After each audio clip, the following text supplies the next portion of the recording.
संसद में हम लोग लगभग अभी 60% या 70% तक चीज़ें कवर कर चुके थे। जितना महत्वपूर्ण बातें थी, जितना मुझे विस्तार से लगा कि आप लोग को समझाना चाहिए, मैंने समझाया। इसके बाद कुछ और चीज़ें हैं जिस पे थोड़ा सा काम करेंगे। मेरे ख्याल से आज तो नहीं, कल इसको फाइनल टच देने का प्रयास करेंगे। पार्लियामेंट फाइनली कल समाप्त हो जाएगा। हमने कहा भी था कि 4 से 5 क्लास लगेगा।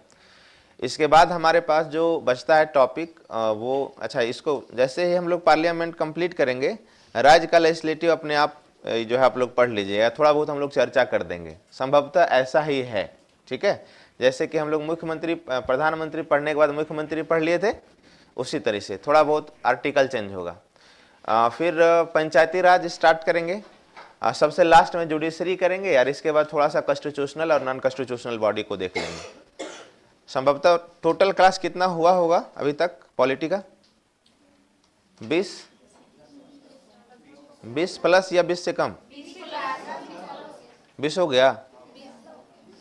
अच्छा, 30 से 35 क्लास का हमने टारगेट लिया है, तो संभवतः कंप्लीट हो जाना चाहिए। ठीक है, बाद बाकी सारे लोग को याद ही होगा जो सब पूछते हैं, है ना। झूठ मूठ में पूछेंगे और नहीं बताइएगा तो मूड खराब हो जाएगा, तो पहले पढ़ा लेते हैं। प्रस्ताव आज हम लोग स्टार्ट करेंगे।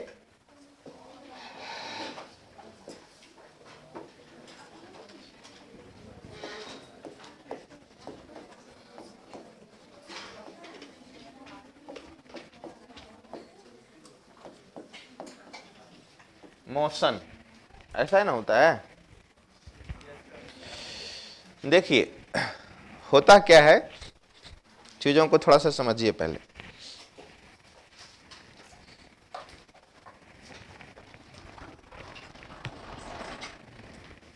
अब सही चीजों को समझिए।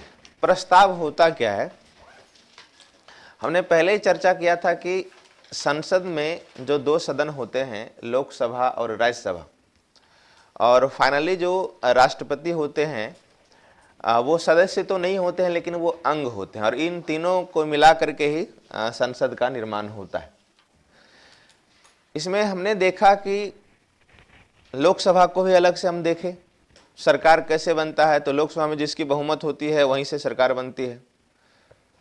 राज्यसभा को भी हमने एक प्रकार से सेपरेट करके देखा, फिर दोनों के बीच के चीजों को देखा, चाहे वो संसद की कार्रवाई हो। संसद की कार्रवाई हमने बताया था ना, कब से कब तक चलता है संसद की कार्रवाई?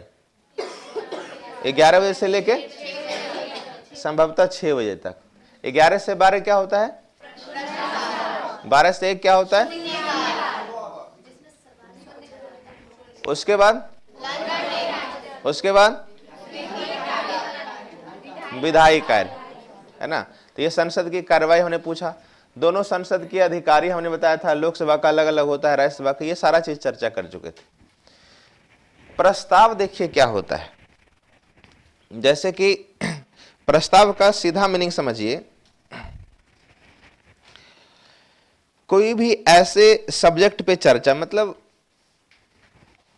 बात करने के लिए या चर्चा करने के लिए रखा गया कोई भी विषय। जैसे मान लिया हम यहीं पे एक प्रस्ताव लाएं कि क्लास टाइमिंग अब बढ़ाया जाए या घटाया जाए, है ना। क्लास टाइमिंग बढ़ाया जाएगा या घटाया जाए, तो इस पे हम लोग चर्चा करेंगे, और फिर इस पे हम लोग देखेंगे बहुमत कितने लोग हैं। अगर 50 लोग हैं तो कम से कम चाहेंगे कि 26 लोग जिधर वोट करेगा तो सही हो जाएगा, और नहीं करेंगे तो फिर वही टाइम रहेगा। तो प्रस्ताव का मतलब ही होता है, जैसे आपके पास भी एक समय के बाद प्रस्ताव आएगा, आता है ना, तो आप उस पर क्या करते हैं? विचारणीय रखते हैं, और विचारणीय रखते हैं तो एक समय के बाद फिर आप उसको लगता है कि नहीं, इस पे हम बात आगे बढ़ा सकते हैं। प्रस्ताव क्या होता है?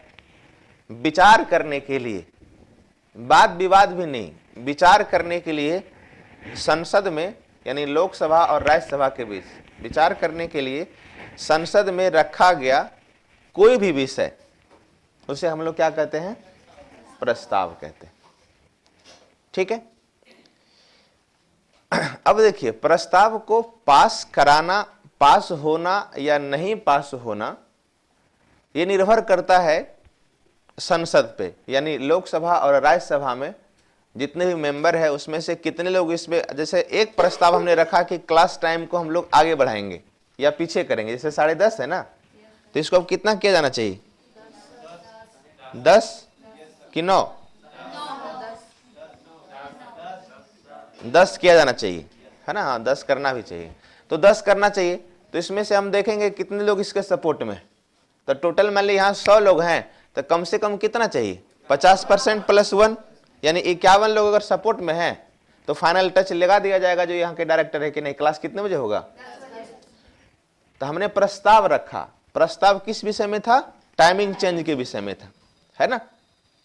और अगर 51 लोग सपोर्ट में नहीं है, उससे ज्यादा लोग अगेंस्ट में हैं, तो जो टाइम है वही रहेगा। तो प्रस्ताव यही होता है। अब देखिए कितने प्रकार के प्रस्ताव होते हैं जो संसद में लाए जाते हैं, तो उसको हम लोग थोड़ा एक एक करके देखते हैं। सबसे पहले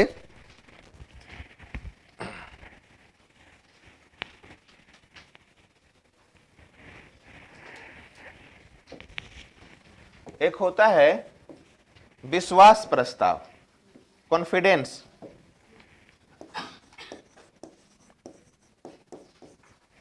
विश्वास प्रस्ताव,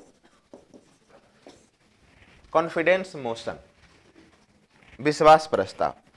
उसके बाद दूसरा होता है अविश्वास प्रस्ताव,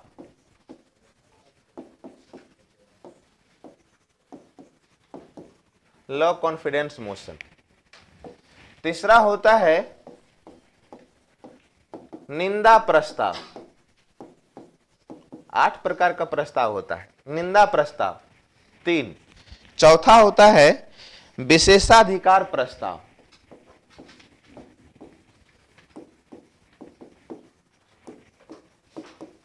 विशेषाधिकार प्रस्ताव 4 हुआ।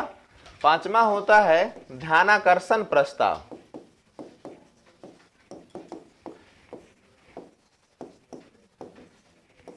कितना हुआ?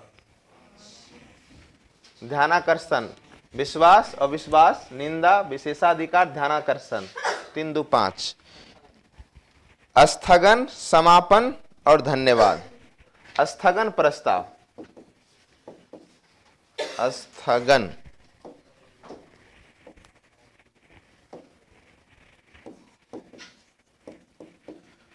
स्थगन प्रस्ताव।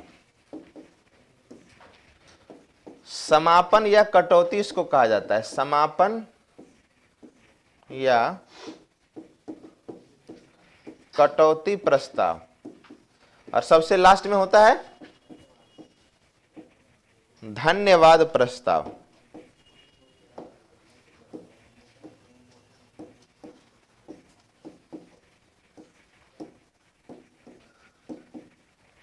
प्रमोद जी, प्रमोद नहीं है क्या?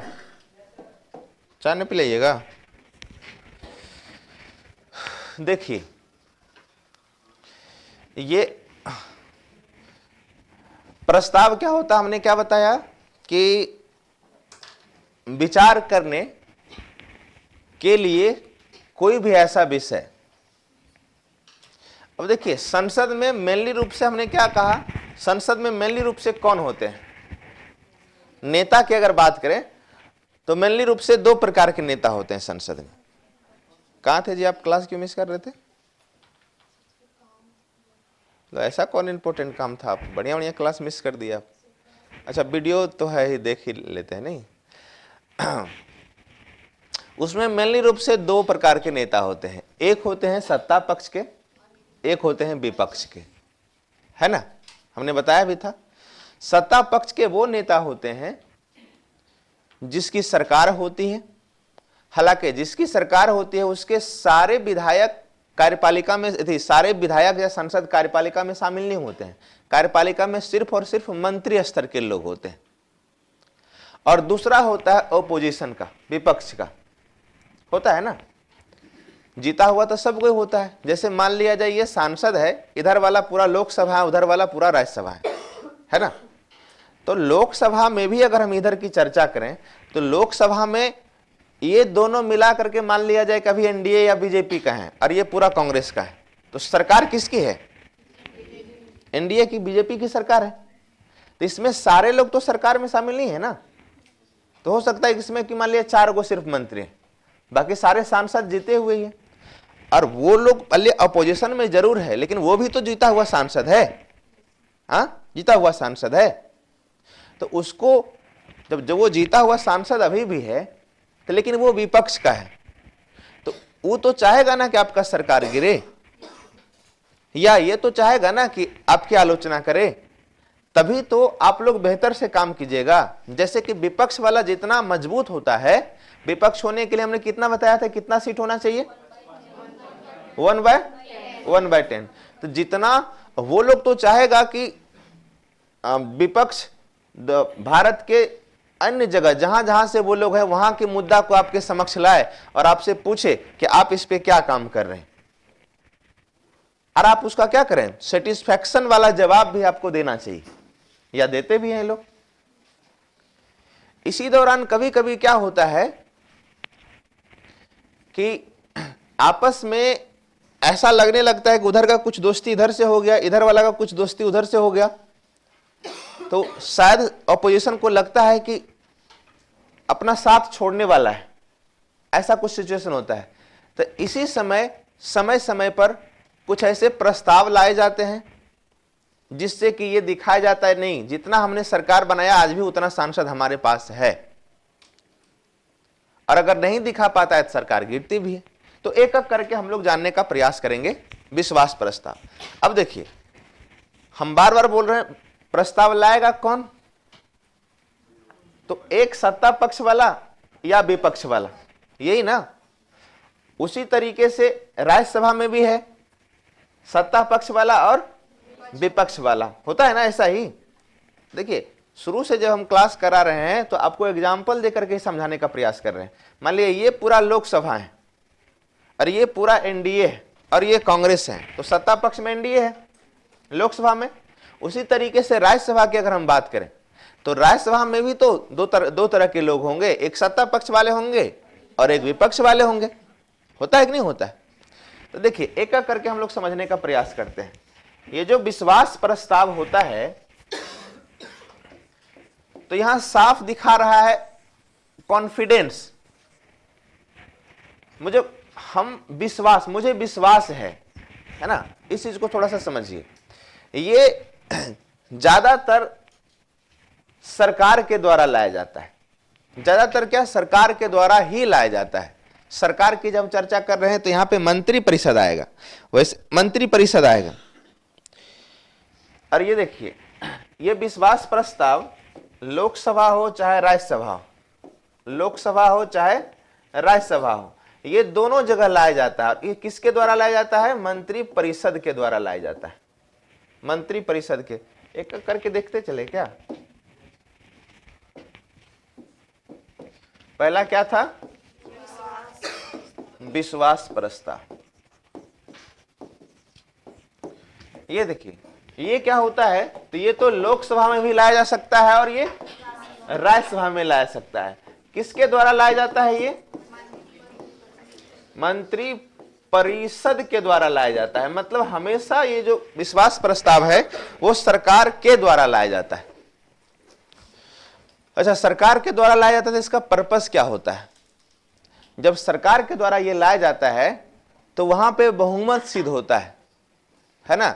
जैसे कभी कभी ये खास करके ये कब लाया था? अच्छा, एक चीज, ये भारतीय संविधान की अगर बात करें तो ये मूल संविधान में इसकी चर्चा नहीं थी, इसकी बार बार इसकी चर्चा संविधान में नहीं है। ये भारतीय, जैसे कि हमने बताया था ना, एक शून्यकाल, 0 आवर मूल संविधान में था, तो इसकी चर्चा, विश्वास प्रस्ताव की चर्चा संविधान में नहीं है। मूल संविधान में कहीं पे संविधान में नहीं है। ये भारतीय परंपरा की देन है। परंपरा की देन का मतलब क्या होता है? देखिए, मोटा मोटी आप विश्वास प्रस्ताव को ऐसे समझिए, जैसे हम लोग कहते हैं ना कि ये हमार, एक समय ये हमार मतलब हमार वाली, ये हमार वाला, ऐसा कहते हैं ना, कहते हैं कि नहीं? एक समय तक लेकिन वो बहुमत सिद्ध होगा, फाइनल टच तब होगा जब समाज उसको एक्सेप्ट करेगा। और समाज एक्सेप्ट कब करता है? जब आप शादी करते हैं। तो मोटा मोटी समझ लीजिए, आप विश्वास प्रस्ताव ला रहे हैं, लेकिन विश्वास प्रस्ताव को समाज जब तक एक्सेप्ट करेगा, मतलब आप एक्सेप्ट करेगा, इसका मतलब है कि आप वहां पे साबित कर दिए, तभी ना वो आपका होगा, तभी ना वो आपका होगा। तो होता क्या है, जब सरकार बनती है, जब सरकार बनती है तो हमने बताया सरकार कैसे बनती है, 50% प्लस अधिक सीट चाहिए। तो सरकार बनने के बाद अक्सर यह देखा जाता है कि सरकार के द्वारा, मंत्री परिषद के द्वारा लोकसभा या राज्यसभा में कहीं पे भी क्या लाया जाता है, विश्वास प्रस्ताव लाया जाता है। और विश्वास प्रस्ताव ला करके ये दिखाया जाता है कि मान लिया जाए 543 अगर टोटल लोकसभा में है, 543 अगर लोकसभा में है, तो कम से कम 272 लोग हमारे साथ हैं, है ना। यानी कि सरकार बनने के लिए 200 कम से कम 272 लोग चाहिए। तो ये प्रस्ताव लाया जाएगा, इसका नाम विश्वास प्रस्ताव होगा, और कम से कम 272 लोग इसके पक्ष में क्या करेंगे, अपना मत देंगे। 272 लोग कम से कम।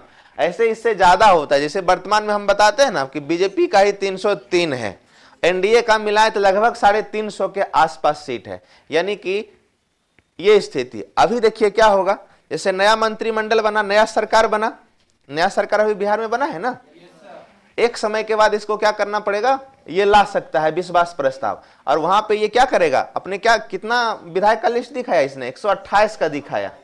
तो कम से कम कितना चाहिए, 122 चाहिए, 122 चाहिए, 243 सीट है, 122 चाहिए। तो अगर ये विश्वास प्रस्ताव लाते हैं तो वहां पे कम से कम 128 इनके लोग हैं, उस पर क्या करेंगे, मत दे देंगे। यानी कि विश्वास प्रस्ताव क्या होता है, पास हो जाता है। अक्सर ये इसलिए ला जाता है ताकि सरकार विश्वास मत क्या करे, प्राप्त करे, विश्वास प्राप्त कर सके। तो यही होता है विश्वास प्रस्ताव। इसमें 2-3 क्वेश्चन पूछता है। पहले, विश्वास प्रस्ताव कौन लाता है, सरकार या गैर सरकार?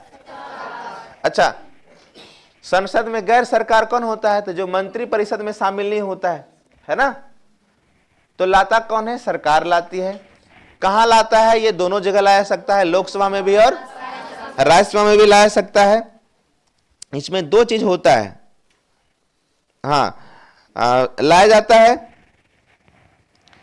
अक्सर ये संविधान में इसकी चर्चा नहीं है, ये भारतीय परंपरा की देन है। ये अक्सर उस समय लाया जाता है जब जैसे चुनाव हुआ, और चुनाव होने के बाद त्रिशंकु जैसी स्थिति हो गया, किसी का स्पष्ट बहुमत नहीं है, बावजूद भी सरकार का गठन हुआ। तो जो सरकार का गठन होता है, तो सरकार को विश्वास मत हासिल करने के लिए या विधानसभा में चाहे लोकसभा में विश्वास हासिल करने के लिए क्या किया जाता है, ये विश्वास प्रस्ताव को लाया जाता है। ठीक है। और विश्वास प्रस्ताव ला करके कहीं ना कहीं अपना वो बहुमत सिद्ध करता है, कहता है कि हम सरकार चलाने में सक्षम इसलिए हैं क्योंकि हमारे पास 128 विधायकों का क्या है, समर्थन है। और हमको विश्वास में लाने के लिए कितना चाहिए, 50% + 1 चाहिए। तो यही होता है विश्वास प्रस्ताव। अक्सर ये लाया जाता है जब त्रिशंकु जैसी स्थिति हो। त्रिशंकु मतलब समझते हैं, जैसे कि बिहार में 243 सीट है, तो अभी तो त्रिशंकु जैसी स्थिति है, 243 सीट है, और उसमें से कितना है, 78 किसका, 79 है आरजेडी का, 78 बीजेपी का, 45 किसका, मतलब किसी का क्या है कि स्पष्ट बहुमत यहां पे नहीं है। तो ऐसे स्थिति में ही जो सरकार बनती है, तो सरकार बनने के बाद क्या लाया जाता है, विश्वास प्रस्ताव लाया जाता है। ये 2-3 चीजें हमेशा देखिए, जो पूछने वाली बात है उसको ध्यान रखिएगा। ये किसके द्वारा लाया जाता है, यानी ये सिर्फ लोकसभा में लाया जाता है क्या, दोनों में भी लाया सकता है। संविधान में इसकी चर्चा थी, संविधान में इसकी चर्चा थी। त्रिशंकु जैसे स्थिति में ये चीजें होती है। राष्ट्रपति के दिशा निर्देश, बार बार ये देखा जाता है, बहुमत सिद्ध करना होता है, राष्ट्रपति निर्देश करता है। बहुमत सिद्ध करना मतलब जितना हमको चाहिए उतना हो जाता है। ठीक है। तो यही हो गया विश्वास प्रस्ताव। क्लियर? किसी को कोई डाउट? ये सबसे क्वेश्चन पूछता है, थोड़ा सा टेक्निकल वर्ड है ये सब। देखिए दूसरा हम लोग आते हैं अविश्वास प्रस्ताव। इसको थोड़ा समझिए, सबसे इंपॉर्टेंट ये है लॉ कॉन्फिडेंस ऑफ मोशन। अविश्वास हमेशा ये चर्चा में भी रहता है। इसको देखिए, समझिए। एग्जाम्पल पहले हम अभी सेट करते हैं। देखिए अभी क्या है, पटना के जिला परिषद में टोटल कितना सदस्य है? पटना में, पटना जिला परिषद में कितना सदस्य है? पटना के कौन है यहाँ? पटना में कितने लोग पटना के प्रॉपर निवासी हैं? कोई नहीं है। कितना जिला परिषद सदस्य है पटना में? पटना जिला में कितना जिला परिषद सदस्य? ओहो न बकलोल है ये सब। देखिए समझिए, अविश्वास प्रस्ताव क्या होता है इसको समझिए। पटना जिला में टोटल 45 जिला परिषद सदस्य है, यानी कि 45 लोग जीत करके आए। कब आए? कब? 2020 में जब यहां पे चुनाव हुआ लोकल बॉडी का। जिला परिषद मतलब कि पंचायती राज का चुनाव है ना, पंचायती राज का चुनाव है। अब 45 लोग जीत करके यहां पे आए, तो 45 लोग जब जीत करके आए तो इसमें से एक व्यक्ति का चुनाव हुआ। 45 लोग क्या कहलाया? ये 45 लोग कहलाया जिला परिषद सदस्य कहलाया, जिला परिषद सदस्य कहलाया। ठीक है। अब उसी में से क्या हुआ कि एक अध्यक्ष का चुनाव होना था। अच्छा, सदस्य का चुनाव प्रत्यक्ष तरीके से होता है, हम लोग वोट करते हैं जिला परिषद में, लेकिन उसके जो अध्यक्ष होते हैं जिला परिषद का चेयरमैन, उसका चुनाव इन्हीं 45 लोगों में से होगा, इन्हीं 45 लोगों में से होगा। तो इन्हीं 45 लोगों में से जब चुनाव होता है तो 2 कैंडिडेट खड़ा हुआ। अक्सर 2 लोग होते हैं, या ज्यादा भी हो सकते हैं, 2 से ज्यादा भी हो सकते हैं। तो जीतने के लिए कम से कम कितना व्यक्ति का समर्थन चाहिए? 45 का आधा कितना? 44 का आधा हो गया 22, और एक कम से कम कितना चाहिए? 23 चाहिए। यानी कि 23 व्यक्ति जिधर हैं जिसको समर्थन देंगे वो जिला परिषद। क्या हुआ जी? क्या दिक्कत है आप लोग को? क्या दिक्कत है? आइए इधर आके बैठिए। कोई बैठने में दिक्कत हो रही है? काहे गप कर रहे हैं? 23 लोगों का समर्थन चाहिए। 23 लोगों का समर्थन हुआ तो यहां पे जिला परिषद अध्यक्ष जीत गई। और वर्तमान में पटना जिला परिषद अध्यक्ष का नाम क्या है?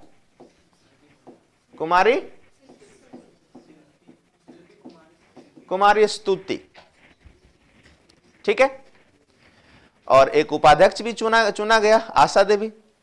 अब देखिए क्या होता है कि 2 साल जब हो जाता है, 2 से 2.5 साल मोटा मोटी देखा जाता है, 2 साल, तो ऑपोजिशन को यह अधिकार है कि इसके कार्यों का लेखा जोखा के लिए या फिर कहीं ना कहीं इस पे दबाव बनाने के लिए अविश्वास प्रस्ताव लाया जाए। तो उसमें डायरेक्ट कहेगा कि मैं जो जिला परिषद अध्यक्ष हैं उसके खिलाफ फलना, मैं मेरा जो नाम है, मैं अविश्वास प्रस्ताव पेश करता हूं या करती हूं। अब जब अविश्वास प्रस्ताव पेश किया गया तो टोटल यहां कितना लोग हैं? 45। तो 45 में से अगर अविश्वास प्रस्ताव पास हो गया मतलब कितना? कम से कम 23 लोग उसी अविश्वास प्रस्ताव पर सिग्नेचर कर दिए पक्ष में, और बाकी कितना बचा? 22 विपक्ष में। तो ऐसी स्थिति में ये चेयरमैन की कुर्सी क्या होगी? खाली हो जाएगा।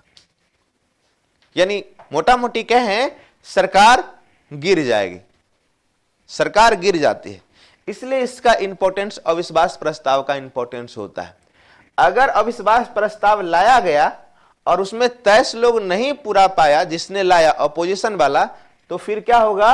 ये सरकार बनी की बनी रह जाएगी, अध्यक्ष बनी की बनी रह जाएगी। तो इस मामले में अविश्वास प्रस्ताव काफी ज्यादा महत्वपूर्ण होता है, क्योंकि अगर अविश्वास प्रस्ताव पास हो गया तो सरकार को क्या करना पड़ता है? इस्तीफा देना पड़ता है। सरकार को क्या करना पड़ता है? तो सबसे पहले अगर देखा जाए तो अविश्वास प्रस्ताव जो लाया जाता है वो केवल और केवल कहां लाया जाता है? केवल कहां लाया जाता है? लोकसभा में लाया जाता है। अच्छा, केवल लोकसभा में क्यों लाया जाता है? क्योंकि लोकसभा से ही तो सरकार का गठन होता है ना? लोकसभा के सांसदों से ही तो सरकार का गठन होता है। पहला चीज क्लियर हो गया, लोकसभा में लाया जाता है। दूसरा, हमेशा जो ये अविश्वास प्रस्ताव लाया जाएगा वो किसके द्वारा लाया जाएगा? सत्ता पक्ष के द्वारा कि विपक्ष के द्वारा? किसके द्वारा? तो ये हमेशा लाया जाता है, किसके द्वारा लाया जाएगा? विपक्ष के द्वारा ही लाया जाएगा। कुछ दिन पहले संसद में भी अविश्वास प्रस्ताव लाया गया था ना, गिर गया था।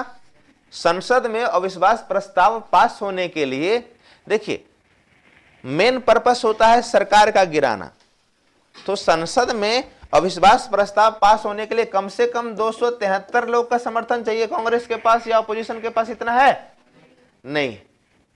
तो कभी कभी क्या होता है, जब हम जानते हैं कि सरकार गिराने के पर्पस से हम ला रहे हैं, लेकिन हमको पता है कि सरकार नहीं गिरेगी क्योंकि हमारे पास उतना समर्थन है नहीं, फिर भी हम लाते हैं। क्यों? एक प्रकार से दबाव बनाने के लिए। क्या करते हैं? एक प्रकार से दबाव बनाने के लिए। तो अविश्वास प्रस्ताव काफी ज्यादा महत्वपूर्ण है। एक एक चीज को समझिए। सबसे पहला, ये केवल और केवल कहां लाया जाएगा? कहां लाया जाएगा? किसके द्वारा लाया जाएगा? किसके द्वारा लाया जाएगा? अगर ये अविश्वास प्रस्ताव पास हो जाता है, अगर ये पास हो जाता है तो इसका परिणाम क्या होगा? तो सरकार गिर जाती है। सरकार क्या होती है? सरकार गिर जाती है। ये काफी ज्यादा महत्वपूर्ण है। अगर ये प्रस्ताव पास हो जाता है तो सरकार गिर जाती है। दूसरा चीज क्या होता है, इसके लिए कम से कम 50 सदस्यों का समर्थन चाहिए। जैसे कि ऐसे आप नहीं ला सकते हैं। कम से कम लोकसभा में इसको लाने के लिए कम से कम कितना लोग का समर्थन चाहिए? कम से कम 50 लोगों का, 50 सदस्यों का समर्थन चाहिए। कम से कम 50 लोगों का समर्थन चाहिए। सबसे पहले 1950 में ही लाया गया था। जेबी कृपलानी का नाम सुने हैं? कृपलानी महोदय के द्वारा नेहरू जी के खिलाफ लाया गया था 1950 में ही। 1963 है। अच्छा 1963, सॉरी 1963 में कृपलानी जी अपोजिशन में थे और उन्हीं के द्वारा लाया गया था। किसके खिलाफ? नेहरू जी के खिलाफ लाया गया था। लेकिन ये पास हुआ था? नहीं पास हुआ था। अभी तक अगर देखा जाए तो टोटल कितना बार? 27 बार तब तक था, इधर एगो नया हुआ। अभी तक टोटल अगर देखा जाए तो 28 बार अविश्वास प्रस्ताव लाया गया है भारत में। सबसे ज्यादा लाया गया किसके खिलाफ? इंदिरा जी के खिलाफ। इसमें 2-3 बातें हमेशा ध्यान रखनी होती है। एक चीज और होता है कि हम, चूंकि ये हमें अधिकार है कि हम अविश्वास प्रस्ताव ला सकते हैं, तो जब भी अपोजिशन अविश्वास प्रस्ताव लाता है तो उसमें किस कारण से लाया गया ये बताना जरूरी नहीं होता है। मतलब कारण बताना अनिवार्य, कारण बताना अनिवार्य होता है? अनिवार्य नहीं होता है। तो अविश्वास पर देखिए, लिखने पे ध्यान मत दीजिए, समझिए पहले चीजों को। अविश्वास प्रस्ताव कि इसमें किसके द्वारा लाया जाता है? विपक्ष के द्वारा लाया जाता है। ये सिर्फ और सिर्फ कहां लाया जाएगा? लोकसभा में लाया जाता है ना? लोकसभा में लाया जाता है। अगर ये लोकसभा में पास हो जाता है तो सरकार गिर जाती है। मंत्रिपरिषद को इस्तीफा देना पड़ता है। ठीक है?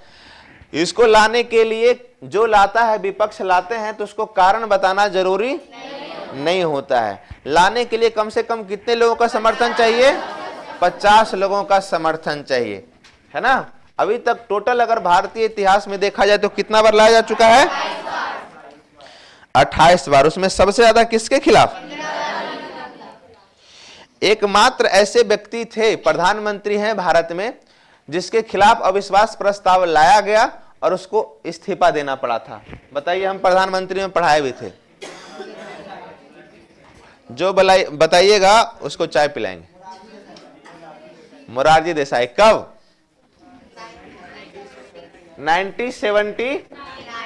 1979 में एक व्यक्ति थे जिनका नाम था, अब देखिए इसमें मोरारजी देसाई। आज थोड़ा मूड सही नहीं लग रहा है, पता नहीं क्यों।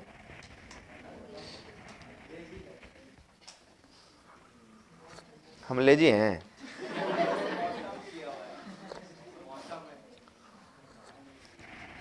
मौसम तो बड़ा प्यारा है। मूड खराब इसलिए, खराब नहीं है, इसको अच्छा मानते हैं। कल 67 में जिसमें मैंने इंटरव्यू दिया था, उसमें जो BAS जिसको मिला, एडमिनिस्ट्रेटिव सर्विस मिला, उसका कल ज्वाइनिंग लेटर था। और हमारा रिजल्ट सिर्फ और सिर्फ इस कारण से हुआ कि मेरा नसीब साथ नहीं दिया और ऑप्शनल में मात्र हमको 104 नंबर दिया। मुझे उससे प्रॉब्लम नहीं है, हमारे अंदर खुन्नस है कि मेरा क्यों नहीं हुआ। और ये खुन्नस तब तक बरकरार रखेंगे जब तक कि मेरा हो नहीं जाता है ना। मेरा पब्लिक एडमिनिस्ट्रेशन था। जिंदगी का बहुत बड़ा गलत मैंने कदम उठाया था इस ऑप्शनल को लेकर के, जबकि हिंदी लिटरेचर का कम से कम मार्क्स 170, सबसे कम मार्क्स 170, और हमको 104, और सिलेक्शन छूटा कितना से? 7 नंबर से। बहुत लोगों का कहना है सर एगो नौकरी है, दूसरा पे काहे टेंशन ले रहे हैं, है ना। हम वैसे नहीं है, हम दुनिया में सबसे शीर्ष पे पहुंचना चाहते हैं, है ना। हाँ, ये चीज होता है। जिस दिन आपके अंदर वो खुन्नस खत्म हो गया ना, जिंदगी का मतलब कोई मजा नहीं है। एक आम जीवन जिए, शादी ब्याह कीजिए, बच्चा हो गया, बूढ़ा सूढ़ा हो गया, खत्म कहानी। वैसा जिंदगी हमको नहीं चाहिए।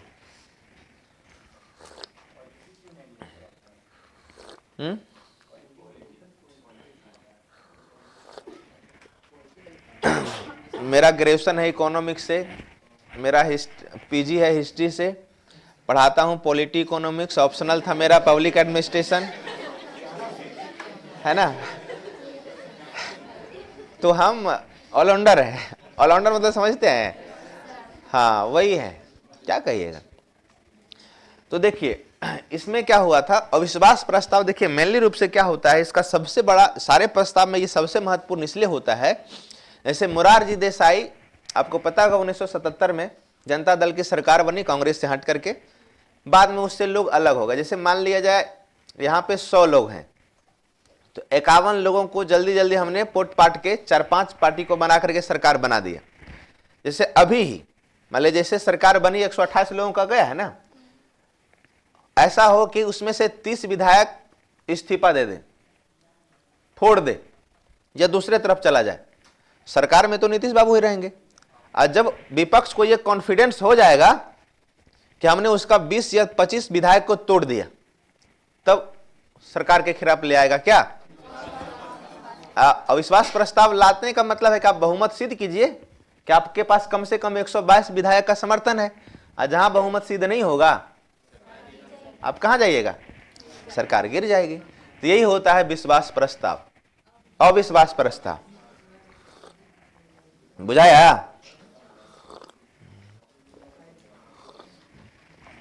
तो अविश्वास प्रस्ताव में जो 3-4 बातें हैं आपको एकदम ध्यान रखनी पड़ेगी। ये सब हमेशा डे टू डे लाइफ में होते रहता है। जैसे अभी हेमंत सोरेन की कहानी झारखंड में जान ही रहे हैं, नया सरकार का आज गठन होगा, अब उसको बहुमत पटल पे सिद्ध करना होगा। तो एक प्रकार से बहुमत सिद्ध करके ही अविश्वास प्रस्ताव को खारिज किया जा सकता है। ठीक है, अविश्वास प्रस्ताव कहां लाया जाता है? कौन लाते हैं? किसके खिलाफ लाते हैं? किसके खिलाफ लाते हैं? सरकार के खिलाफ।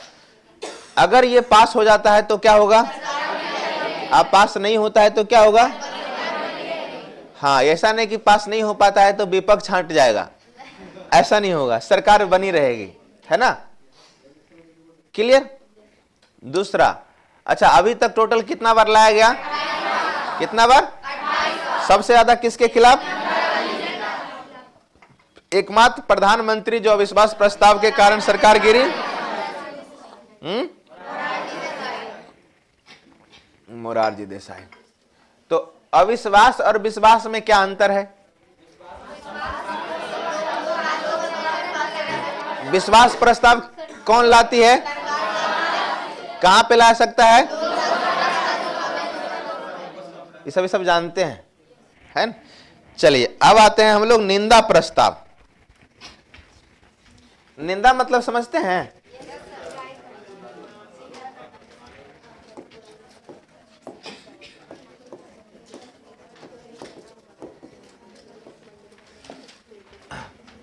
देखिए निंदा प्रस्ताव उतना ज्यादा महत्वपूर्ण नहीं, लेकिन फिर भी है, जानना है।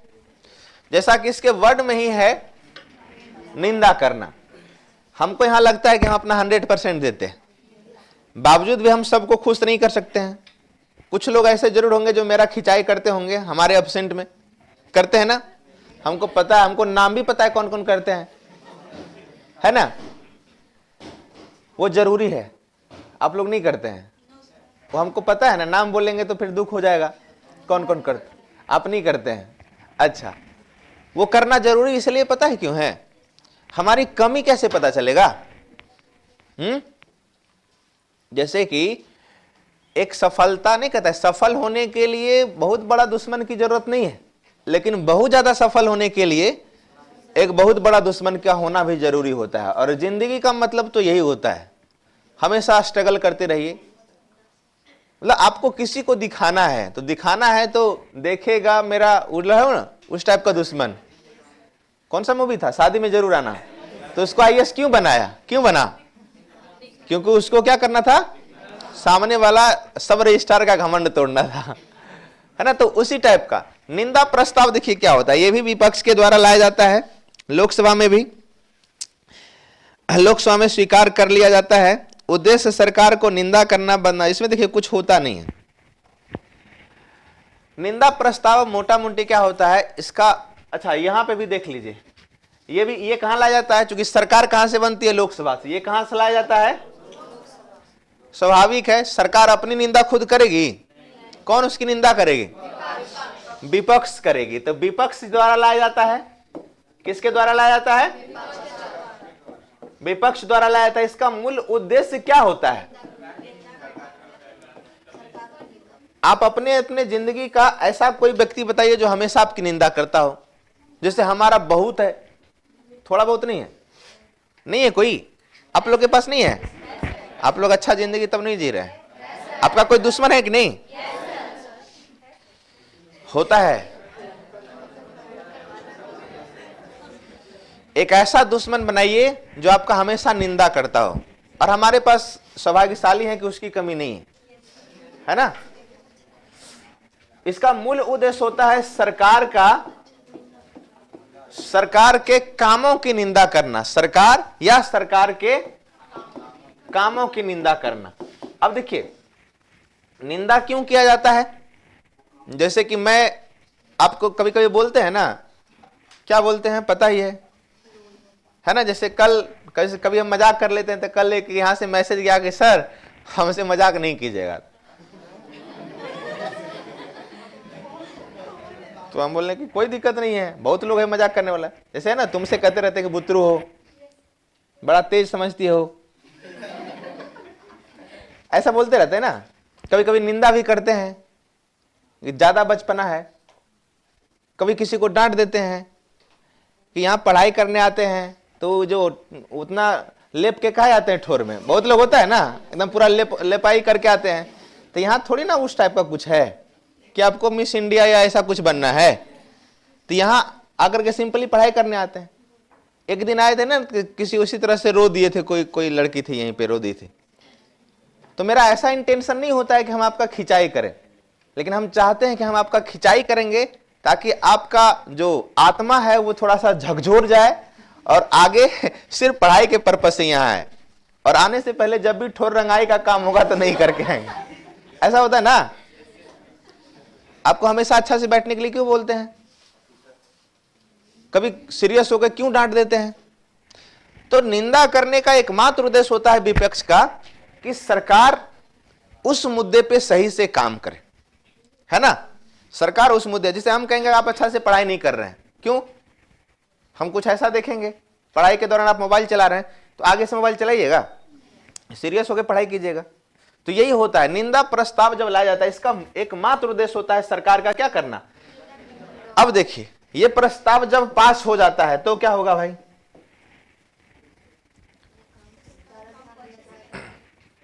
अगर मान लिया जाए ये प्रस्ताव, इसे सरकार के खिलाफ कोई कार्य किया गया और उसका हम बुराई कर रहे हैं और वो प्रस्ताव पास हो गया, तो इससे ये जरूर, ये इससे क्या होगा?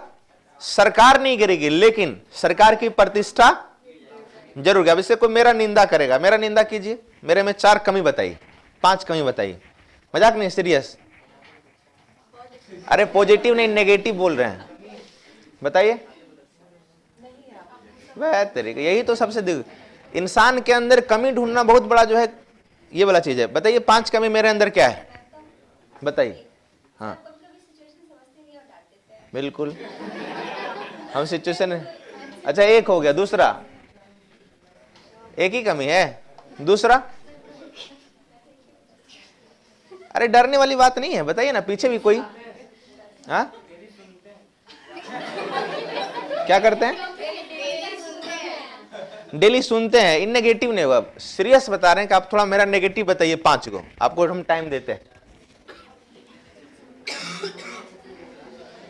देखिए मान लिया एक आपने निंदा बताया कि हम लड़कियों को ज्यादा डांटते हैं, चलिए ठीक है। हाँ क्या करते हैं? लिखने नहीं देते हैं, तो ये सब नेगेटिव नहीं है। पर्सनल मान लिया मैंने नेगेटिव जैसे कहे कि बिना सिचुएशन जाने हुए हम डांट देते हैं, तो आगे से हम इस बात का क्या करेंगे? ख्याल रखेंगे। तो अक्सर, लेकिन अगर ये सच है, इस बात पे सारे लोग हाँ कह देंगे तो मेरी थोड़ी सी तो प्रतिष्ठा गिरेगी। तो जब निंदा प्रस्ताव पास हो जाता है तो इसमें सरकार, थोड़ा सा सरकार की प्रतिष्ठा गिरता है, और जब प्रतिष्ठा सरकार की गिरेगी तो उसके एवज में वो क्या करेगा? तो फिर से वो प्रतिष्ठा लाने का प्रयास करेगा, अच्छा काम करेगा, और फिर तुरंत एक क्या करेगा? वो विश्वास प्रस्ताव ला देगा, है ना? तो निंदा प्रस्ताव बहुत ज्यादा इंपॉर्टेंट है, ऐसा भी कुछ नहीं है, लेकिन थोड़ा जानना है इसमें क्या होता है। सरकार के कामों की निंदा होती है, तो एक ही गिना है, दूसरा और कोई और नेगेटिव नहीं है।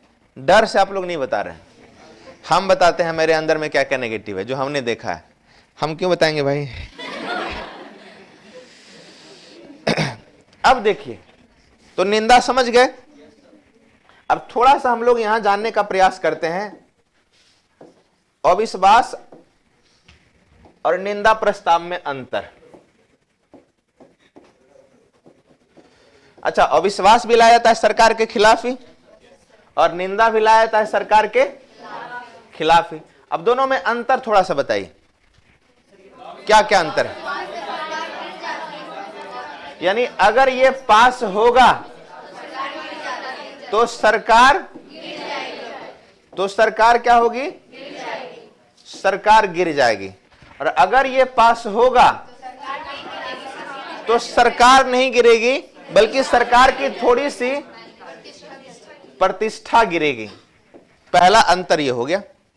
दूसरा अंतर बताइए।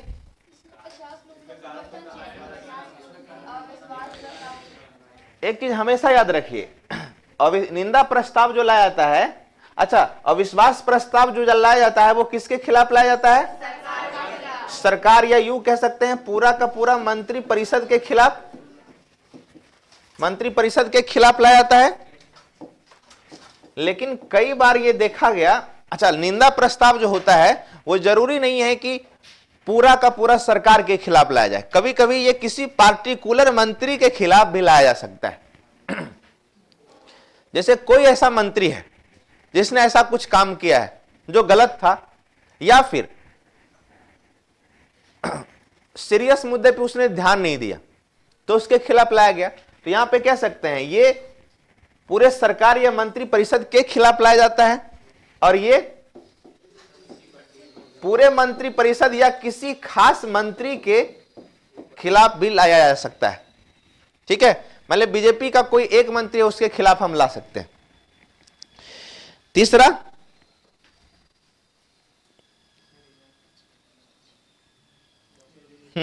सही, तीसरा तो बता ही दिए, दूसरा तो बता दिए, सरकार इसमें गिर जाएगी, ये पूरा मंत्री परिषद के खिलाफ लाया जाएगा, इस सरकार नहीं गिरेगी, किसी एक मंत्री के खिलाफ लाया जाएगा। अच्छा, इसमें एक चीज होता है, अविश्वास में कारण बताना जरूरी होता है। किस कारण से लाए हैं कारण बताना जरूरी नहीं है, और इसमें जरूरी है। इसमें जरूरी होगा तभी ना हम बताएंगे भाई आप हमारी निंदा कर रहे हैं, वही ना बोले निंदा कर रहे हैं, तो बताइए क्यों कर रहे हैं, क्या प्रॉब्लम है हमसे। तो यही होता है निंदा प्रस्ताव और अविश्वास प्रस्ताव। 3 हो गया। चौथा आते हैं विशेषाधिकार प्रस्ताव। देखिए ये ज्यादा इंपॉर्टेंट नहीं है। विशेषाधिकार प्रस्ताव क्या होता है?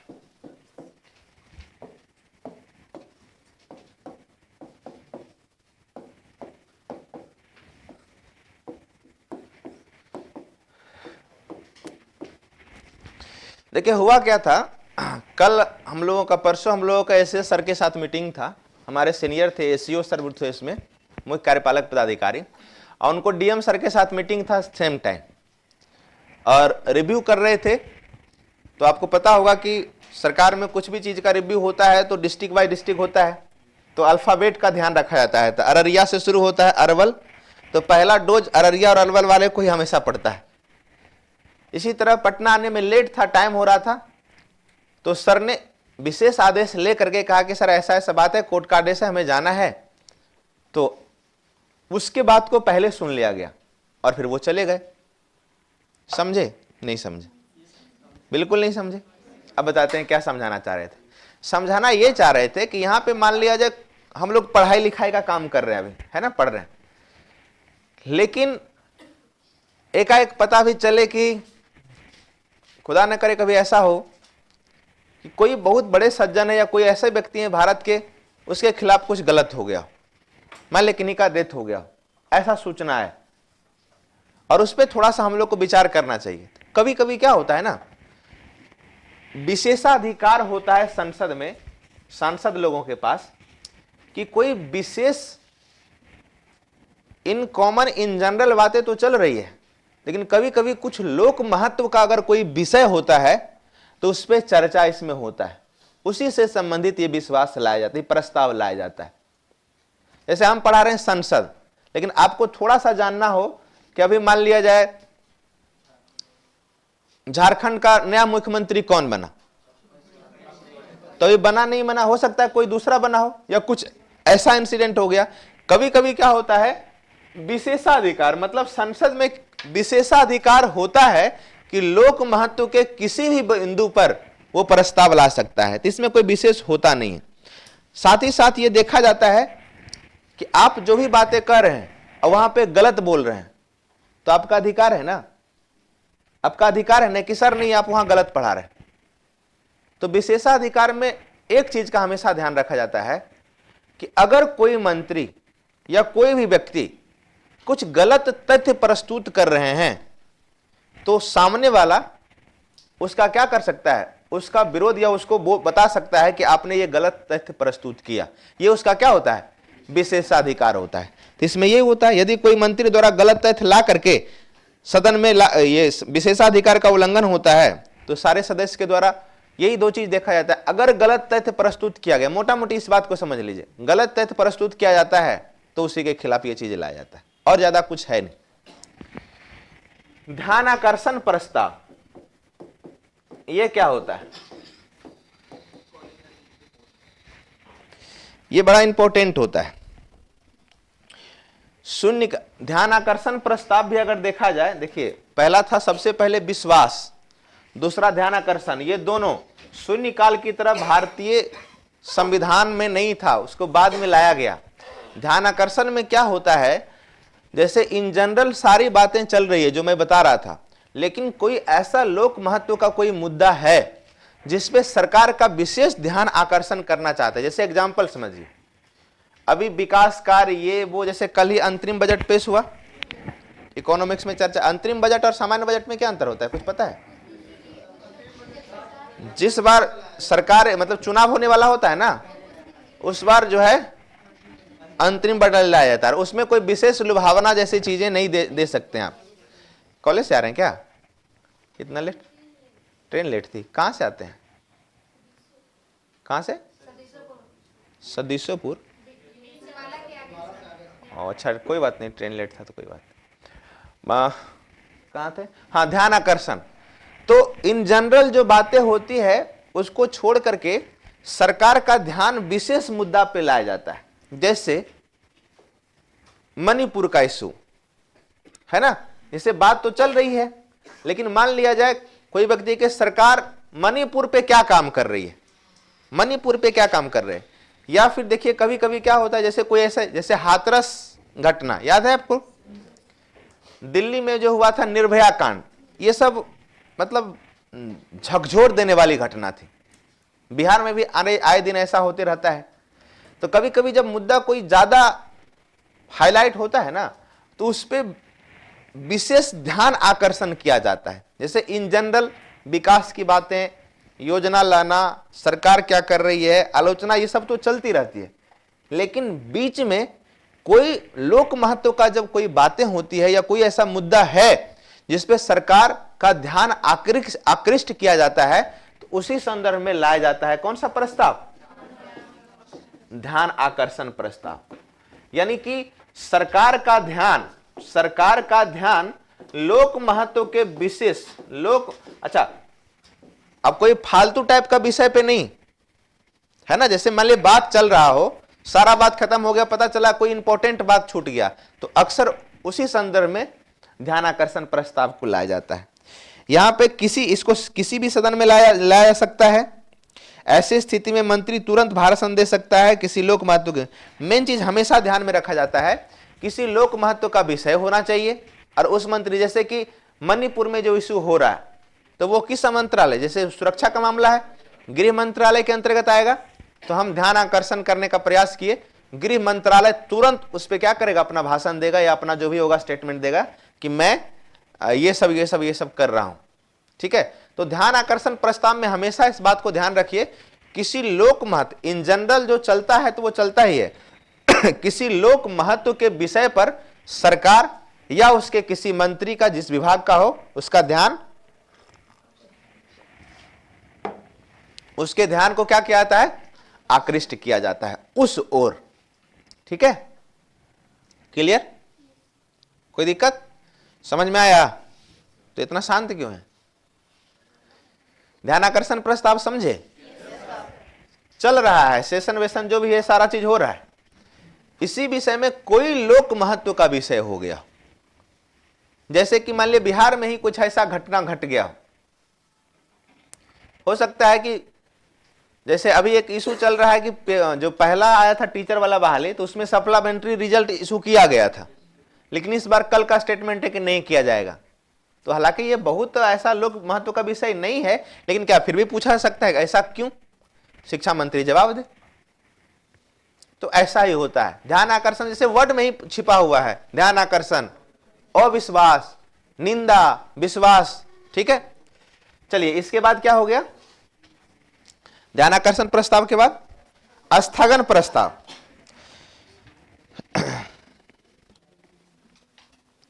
देखिए, स्थगन प्रस्ताव भी समझा देते हैं। स्थगन प्रस्ताव भी एक प्रकार से ध्यान आकर्षण प्रस्ताव जैसा ही होता है। इसमें क्या होता है कि इन जनरल जो बातें चल रही है, उसी समय अगर लोक महत्व का कोई दूसरा विषय पे लाया गया, तो जो पहले से जो बातें चल रही है उसको क्या कर दिया जाता है? स्थगित कर दिया जाता है और रोक दिया जाता है, और कोई विशेष अंतर नहीं। इसमें भी हाँ 50 लोगों का समर्थन चाहिए। तो ध्यान आकर्षण प्रस्ताव और स्थगन प्रस्ताव में कोई विशेष अंतर नहीं होता है। कोई लोक महत्व के बातों पर जब खींचेंगे तो पुरानी जो बातें चल रही है उसको क्या कर दिया जाता है? स्थगित कर जाता है। एक होता है समापन प्रस्ताव, लेकिन उससे पहले होता है धन्यवाद प्रस्ताव।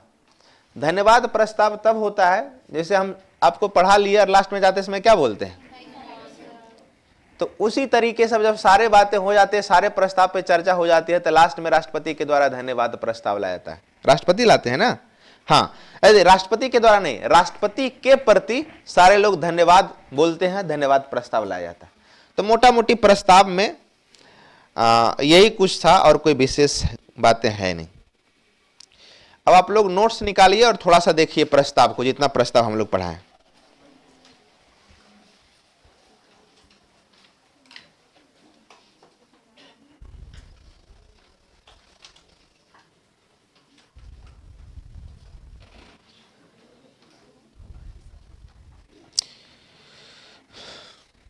देखिए जल्दी।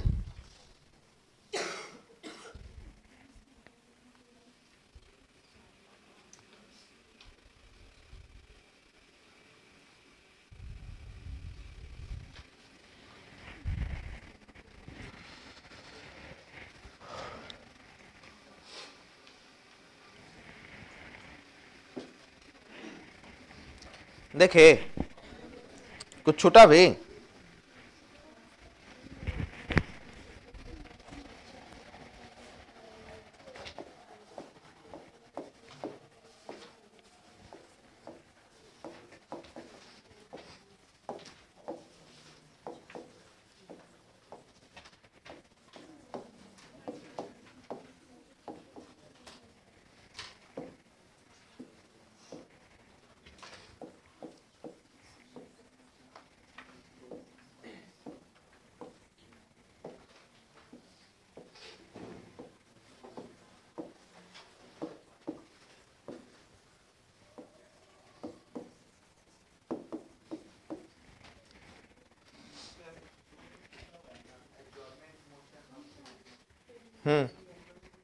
क्या है, हाँ एडजॉर्नमेंट, वही स्थगन प्रस्ताव।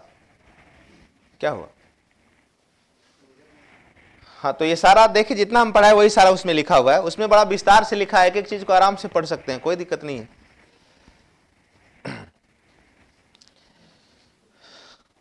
आगे बढ़े, पढ़ लीजिएगा रूम पे। देखिए अब हम पढ़ने जा रहे हैं। हमने बताया था कि 11 से 12 होता है, क्या था, प्रश्न काल। 12 से 1 होता है शून्य काल। 1 से 2 होता है लंच, और 2 से 6 होता है विधायी कार्य। तो अब देखिए हम बढ़ने जा रहे हैं संसद में जो विधायी कार्य होता है, विधायी प्रक्रिया। अच्छा, विधायी प्रक्रिया, विधायी कार्य मतलब क्या होता है, इसमें आप मोटा मोटी ये समझ लीजिए कि विधायी कार्य का मतलब होता है विधि बनाने से संबंधित कार्य। और हम जानते हैं कि देश में विधि बनाने की सर्वोच्च संस्था कौन सी होती है, संसद है ना, संसद। तो अब हम लोग देखेंगे संसद में विधि बनाने से संबंधित प्रक्रिया, विधि बनाने से संबंधित कार्य। हम लोग संसद के लगभग लास्ट में ही जा रहे हैं। अब देखिए एक बात को हमेशा ध्यान में रखिए, संसद में विधि बनाने संबंधी जितने भी कार्य है या प्रक्रिया है, उसकी चर्चा के लिए स्पेशल अनुच्छेद की चर्चा हम लोग करते हैं। वो अनुच्छेद कितना से कितना, अनुच्छेद 107 से लेकर के 111 तक इसकी चर्चा है। अनुच्छेद 107 से लेके 111 तक चर्चा है किसके, संसद में विधि बनाने से संबंधित प्रक्रिया। अब देखिए पेन वेन को रोकिए और चीजों को समझिए। पहले विधि बनता कैसे है, देखिए यहां पे है संसद में लोकसभा, यहां पे है संसद में राज्यसभा, और यहां पे है कौन, राष्ट्रपति महोदय। तो ये संसद के क्या होते हैं, ये संसद के तीन अंग हैं, ठीक है। विधि कैसे बनता है, जैसे सिंपली हमको एक विधि बनाना है, तो विधि बनाने के लिए देखिए हम लोग जितने बात की मौखिक बात करते हैं, सरकार में जाने के बाद ये मौखिक बातें का कोई मतलब नहीं रहता है। सारा चीज क्या होना चाहिए, लिखित में, रिटेन में। अगर आप वहां पे एक पेन मांगे, जैसे हमको मान लिया हम जिस पद पे हैं तो हमको कैलकुलेटर की जरूरत है, हमको एगो पेन खत्म हो गया साहित्य, हमको एगो पेन भी लेना पड़ेगा ना, तो हमको रिटर्न में देना पड़ेगा। जो हमारे वरीय अधिकारी हैं, रिटर्न मिल करके मेरा पेन खत्म हो गया, हमारे इस कार्य के लिए इतना इतना पेन लाया जाए, तब वहां पे भुगतान होगा पैसा से, मतलब बड़ा लंबा चौड़ा प्रक्रिया होता है। उसी तरीके से जब कोई विधि बनाना हो, जैसे मान लिया कोई विधि, जैसे एक विधि ये है कि सरकार, इस बार की सरकार महिलाओं के लिए 70% रिजर्वेशन ला रही है ना, सॉरी महिला के लिए नहीं, पुरुष के लिए। तो इसका एक ड्राफ्ट बनता होगा, ड्राफ्ट बनता होगा, और जो ड्राफ्ट बनता है उसको हम क्या कानून का देंगे? तो वो तो बन करके तैयार हो गया, मतलब 10 पेज में है, 20 पेज में है, या 100 पेज में, या 500 पेज में, जो भी बन गया, एक मतलब फाइल बन गया। अब फाइल जब बन गया तो वो कानून बनने के लिए तैयार है, लेकिन अभी तक कानून बना नहीं। तो कानून बनने के उद्देश्य से संसद में पेश किया हुआ फाइल या ड्राफ्ट जो होता है वही क्या कहलाता है? विधेयक कहलाता है। क्या कहलाता है वो? तो विधेयक कहलाया। अब देखिए सबका अपना अपना नियम होता है कि किस प्रकार के विधेयक पे कितना बहुमत से पास होगा। संविधान संशोधन में 3 प्रकार के हम चर्चा करते हैं, साधारण, विशेष और विशेष प्लस आधा से अधिक राज्यों का समर्थन। तो यहां पे लोकसभा में टोटल 500 कितना है? 43 लोग, तो उसमें से जितना को समर्थन करना होगा करेगा। यहां पे कितना है? 200, तो यहां पे जितना को करना होगा। तो यहां पे जो प्रस्तुत किया गया है उसको क्या कहा जाता है? बिल, मतलब विधेयक। मान लिया लोकसभा में, और हम बताए भी थे राष्ट्रपति में, जब कोई विधेयक आता है तो राष्ट्रपति के पास कितना होता है अधिकार? पास करेगा, स्वीकृत करेगा, स्वीकृत नहीं करेगा, पुनर्विचार करेगा, चर्चा किए थे नहीं सब। मान लिया यहां पे भी पास हो गया, तब भी इसका नाम क्या है? विधेयक ही है। यहां पे पास होने के बाद यहां पे आया राज्यसभा के पास, यहां पे भी पास हो गया, तब भी इसका नाम क्या है? यानी कि संसद के 2 अंग लोकसभा और राज्यसभा में पास होने के बाद भी उसका नाम विधेयक ही है। लेकिन जैसे राष्ट्रपति का हस्ताक्षर होगा, जब राष्ट्रपति का हस्ताक्षर किसी विधेयक पे, जब तक, यानी कोई भी विधेयक कानून तभी बन सकता है जब उस पे राष्ट्रपति का क्या हो? राष्ट्रपति का क्या हो? सिग्नेचर हो। बिना राष्ट्रपति के सिग्नेचर से वो कानून नहीं बन सकता है। क्लियर?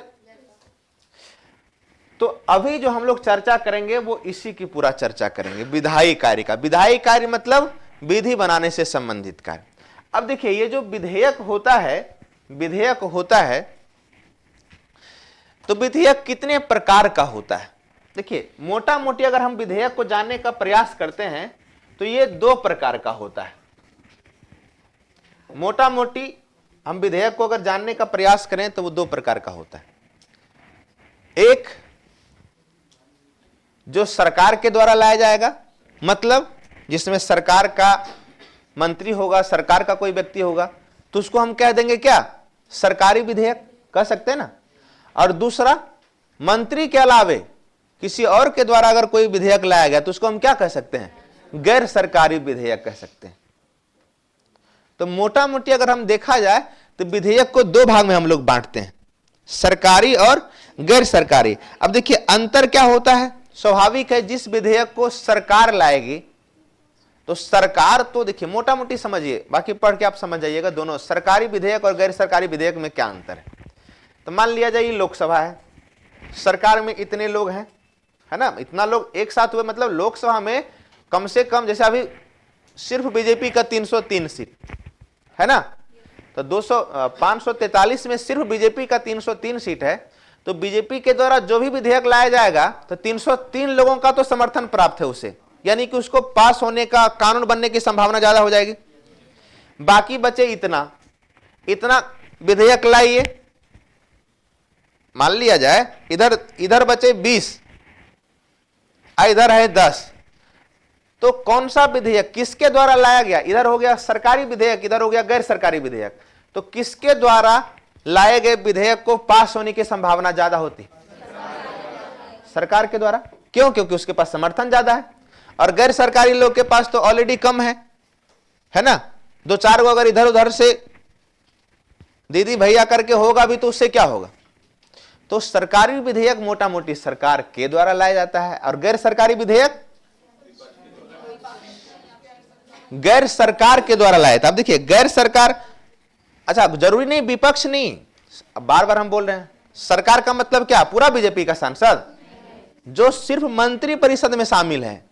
ठीक है, तो यही मोटा मोटी अंतर होता है सरकारी विधेयक और गैर सरकारी विधेयक। इसमें देखिए मोटा मोटी क्या होता है, कुछ कुछ अंतर है। जैसे संसद, सरकारी विधेयक में संसद के मंत्री द्वारा पेश किया जाएगा, गैर सरकारी को मंत्री के अलावे किसी और के द्वारा पेश किया जाएगा। सरकार के नीति को प्रदर्शित करता है विपक्षी दल प्रदर्शित करता है, और स्वीकृत होने पर सरकार इस्तीफा दे सकता है, इसमें नहीं देना पड़ता है। 7 दिन पहले थोड़ा सा अंतर समझा देते हैं। देखिए 2 प्रकार का विधेयक, एक सरकारी यानी कि इसमें जब भी लाया जाएगा तो मंत्री के द्वारा लाया जाता है, मतलब सरकार के द्वारा लाया जाता है, और दूसरा गैर सरकारी। थोड़ा सा समझिए, अब इसमें दोनों में अंतर थोड़ा सा समझिए। ये किसके द्वारा लाएगा भाई, सरकार, और ये किसके द्वारा, मंत्री के अलावे कोई, मंत्री के अलावे किसी के द्वारा लाया सकता है। इसमें एक चीज होता है, लाने से 7 दिन पहले सूचना देना पड़ता है। कितना दिन पहले, ये पूछा जाता है, सरकारी विधेयक को लाने से पहले कितना दिन पहले सूचना केवल 7 दिन पहले नोटिस दिया जाता है। इसमें 1 माह, कभी कभी यही पूछा जाता है। गैर सरकारी में 1 माह। अच्छा, मोटा मोटी सरकारी विधेयक जो होता है वो सरकार के उपलब्धि को दिखाने का प्रयास करता है, सरकार के उपलब्धि को दिखाने का प्रयास करता है, जबकि इधर का जो होता है वो कहीं ना कहीं विपक्षी का क्या मंशा है उससे दिखता है। ठीक है, यही है, और विशेष कोई अंतर वैसा है नहीं। सदन में अस्वीकृत, अच्छा सरकारी विधेयक जब भी लाया जाएगा तो ये इसको पास होने की संभावना ज्यादा होती है। इनकेस अगर अस्वीकृत हो जाता है तो सरकार को इस्तीफा भी देना पड़ता है, लेकिन बहुत कम होता है क्योंकि इसके पास ऑलरेडी समर्थन होता है। तो सरकारी विधेयक और गैर सरकारी विधेयक वैसे कोई विशेष अंतर इसमें नहीं, मतलब इसको हम अलग तरीके से नहीं देख सकते। बस मोटा मोटी ये समझ सकते हैं पूरे संसद में 2 प्रकार के नेता होते हैं, एक सत्ता पक्ष का और एक विपक्ष का। तो मतलब एक सरकारी टाइप का और एक गैर सरकारी। तो सरकार के द्वारा जो लाया जाता है वो, और गैर सरकार के द्वारा जो लाया जाता है वो, थोड़ा बहुत ये सब अंतर होता है। लेकिन बेसिकली विधेयक को हम लोग जो बांटते हैं वो मोटा मोटी कितना पार्ट में बांटते हैं, कितने प्रकार के विधेयक हमारे यहां होता है, 3 प्रकार का विधेयक। कितने प्रकार का, सॉरी 4 प्रकार का विधेयक हमारे यहां होता है। तो मेनली रूप से विधेयक को हम लोग अब देखेंगे, बस ये थोड़ा सा समझाने का प्रयास करेंगे। इसको थोड़ा सा समझिए, बोलिए।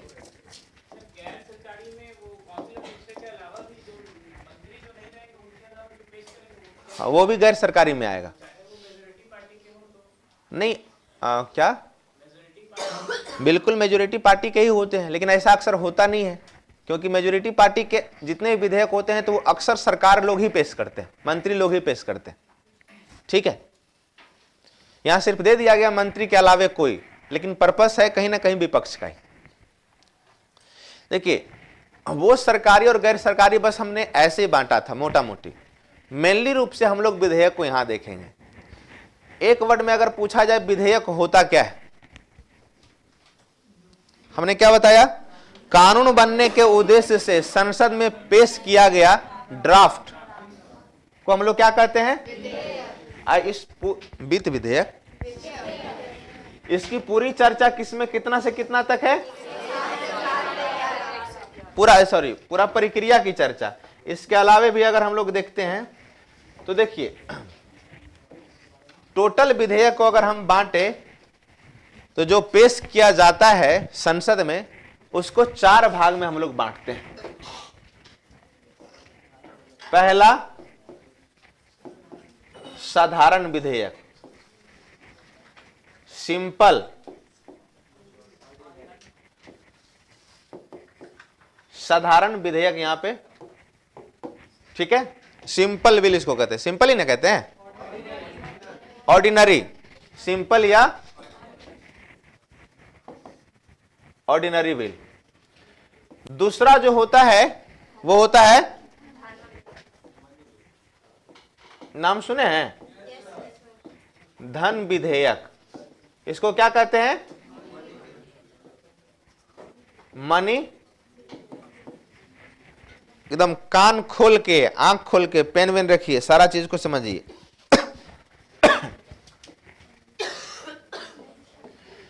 साधारण विधेयक दूसरा, तीसरा इसको क्या कहते हैं अंग्रेजी में? फाइनेंस, फाइनेंशियल या फाइनेंस बिल, जो भी हो गया। और चौथा हो गया संविधान संशोधन विधेयक। चीजों को एकदम ध्यान से समझिए। संविधान संशोधन विधेयक, टोटल 4 प्रकार के विधेयक प्रस्तुत किए जाते हैं। पहला, लिखने के लिए बोले किसी को? पहला साधारण विधेयक, दूसरा, तीसरा, चौथा संविधान संशोधन विधेयक। अब एक चीज को थोड़ा सा समझने का प्रयास कीजिए। कोई भी, ये तो हम अभी अंतर बताए, कोई भी विधेयक, जैसे विधेयक होता है, हालांकि यहां डिटेल उतना नहीं जाएंगे, और वो फाइनली क्या बनता है? कानून। विधेयक से लेकर के मतलब संसद में प्रस्तुत किया गया, संसद में प्रस्तुत किया गया। अच्छा, कानून फाइनली कौन बनेगा? राष्ट्रपति सिग्नेचर करेंगे। तो विधेयक से लेकर के कानून बनने तक का जो उसका जर्नी है, वो टोटल 5 चरण से गुजरता है। उतना डिटेल हम नहीं बताएंगे कौन कौन चरण में क्या होता है, 5 चरण से गुजरता है। ठीक है, 5 चरण से गुजरता है, जिसमें सबसे अंतिम चरण होता है राष्ट्रपति का सिग्नेचर। यानी कि ये लोकसभा और राज्यसभा में टोटल कितना चरण से गुजरता है? 4 चरण से, और एक राष्ट्रपति का सिग्नेचर, टोटल 5 चरण से। अब 4 चरण में देखिए क्या होता है, वाचन होता है। जहां प्रस्तुत किए तो पहला चरण होता है प्रस्तुतिकरण, या उसको कहा जाता है प्रथम वाचन, उस पे मोटा मोटी चर्चा होता है। दूसरा चरण में जब जाता है तो उसको कहा जाता है द्वितीय वाचन, उस पे विस्तार पूर्वक चर्चा होता है। तीसरा में वो तृतीय वाचन होता है, जिसपे संपूर्ण विधेयक को स्वीकार करेंगे या नहीं स्वीकार करेंगे, इसमें फाइनल टच दिया जाता है। फिर इसको राज्यसभा में भेजा जाता है, वहां पे भी प्रथम वाचन, द्वितीय वाचन जैसी घटनाएं होती है। सबसे लास्ट में जाकर के राष्ट्रपति का सिग्नेचर होता है। उतना डिटेल नहीं जाएंगे, बस मोटा मोटी आपको हमने ये बताया, कोई विधेयक जब कानून का रूप लेगा तो वो टोटल कितना चरण से गुजरेगा? 5 चरण से गुजरेगा। अब 5 चरण जो होता है उसको कहा जाता है, पहला प्रस्तुतिकरण या उसको प्रथम वाचन, फिर द्वितीय वाचन, फिर तृतीय वाचन, फिर चतुर्थ वाचन, और लास्ट में राष्ट्रपति का सिग्नेचर। ठीक है, प्रथम में प्रस्तुत किया जाता है मोटा मोटी, दूसरा में विस्तार पूर्वक चर्चा, तीसरा में एक्सेप्ट करेंगे या नहीं करेंगे। अच्छा, ये सारा चरण दोनों ये दूसरों में होता है। हाँ, प्रस्तुत करेंगे थी, एक्सेप्ट करेंगे या नहीं एक्सेप्ट करेंगे, फिर राज्यसभा में ये सारा चीजें इस तरह से होता है। प्रमोद काय सोते हैं? सोने में तो आपका रिकॉर्ड है, आपके जैसा इंसान हमने लाइफ में कभी नहीं देखा आज तक, है ना, कि कहीं पे भी सो जाते हैं। कैसे? तो राष्ट्रपति का ये क्या होता है? सिग्नेचर होता है। तो मोटा मोटी कितने चरण से गुजरता है? समय है ना, अभी तो है पूरा समय। कितना चरण से गुजरता है? 5 चरण से गुजरता है। अच्छा, राष्ट्रपति के पास भी जाता है तो तुरंत वो नहीं, राष्ट्रपति के पास भी अपना ऑप्शन होता है, वो सब सारा चीज पहले बताया। तो चूंकि ये सब सारा चीज हम पहले बता दिए थे, तो इस पे विशेष चर्चा नहीं करना, बस ये ध्यान रखिएगा 5 चरण से गुजरता है। और अगर डिटेल जानना हो तो डिटेल आप नोट्स में देख सकते हैं। तो देखिए, अब हम लोग आते हैं 4 प्रकार का विधेयक कौन कौन होता है। तो पहला याद कीजिए, पहला, दूसरा, तीसरा, चौथा, तो सबसे अंतिम वाला तो समझ में आ रहा है क्या, कि सबसे अंतिम में जो संविधान संशोधक विधेयक है उसमें यह तो नहीं होगा कि 5 रुपया खर्चा कर दो, होगा? यानी उसमें जो भी बातें होगी तो वो सिर्फ और सिर्फ संविधान संशोधन से संबंधित बातें ही होगी, है ना? थोड़ा सा लाइए और चाय लाइए, कॉफी होगा, लाइए कॉफी। हाँ, क्या करेंगे हम लोग, चाय पे ही जिंदा हैं, है ना? दिन भर में कम से कम 7-8 चाय तो पीना ही चाहिए, क्योंकि पता है कि एक समय के बाद बीमारी वाला होवे करेगा, वो वाला समझते हैं ना, है ना? हाँ, वही वाला जो सबका होता है। एक सर्वे लिया गया, जितने भी सरकारी अधिकारी या कर्मी जो भी होते हैं उसमें मात्र 4% ही ऐसे लोग होते हैं जिसको वो शुभ बीमारी नहीं होता है, बाकी सब किसी को होता है। सबसे दुख ये होता है कि जब अपना बेटा बेटी का रिजल्ट आकर उसमें मिठाई खाने लायक नहीं बचते हैं आप, नहीं हो जाता है। जैसे अच्छा लग रहा है पहले से हम थोड़ा सा क्या लग रहे हैं, क्या मतलब मोटे पतले लग रहे हैं ना, कि झूठ बोल रहे हैं? पहले से मैं 4 kg मेरा वजन लूज हुआ है और मुझे खुशी है इस बात की। पता है क्यों? क्योंकि हम लिमिट में खाना शुरू किए।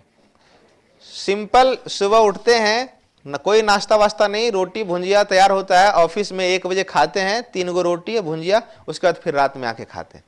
और मुझे बड़ा खुशी हुआ कि हम जो है पतले हुए हैं, है ना? थोड़ा सा ज्यादा था, 2-3 kg और वेट को लूज करना है।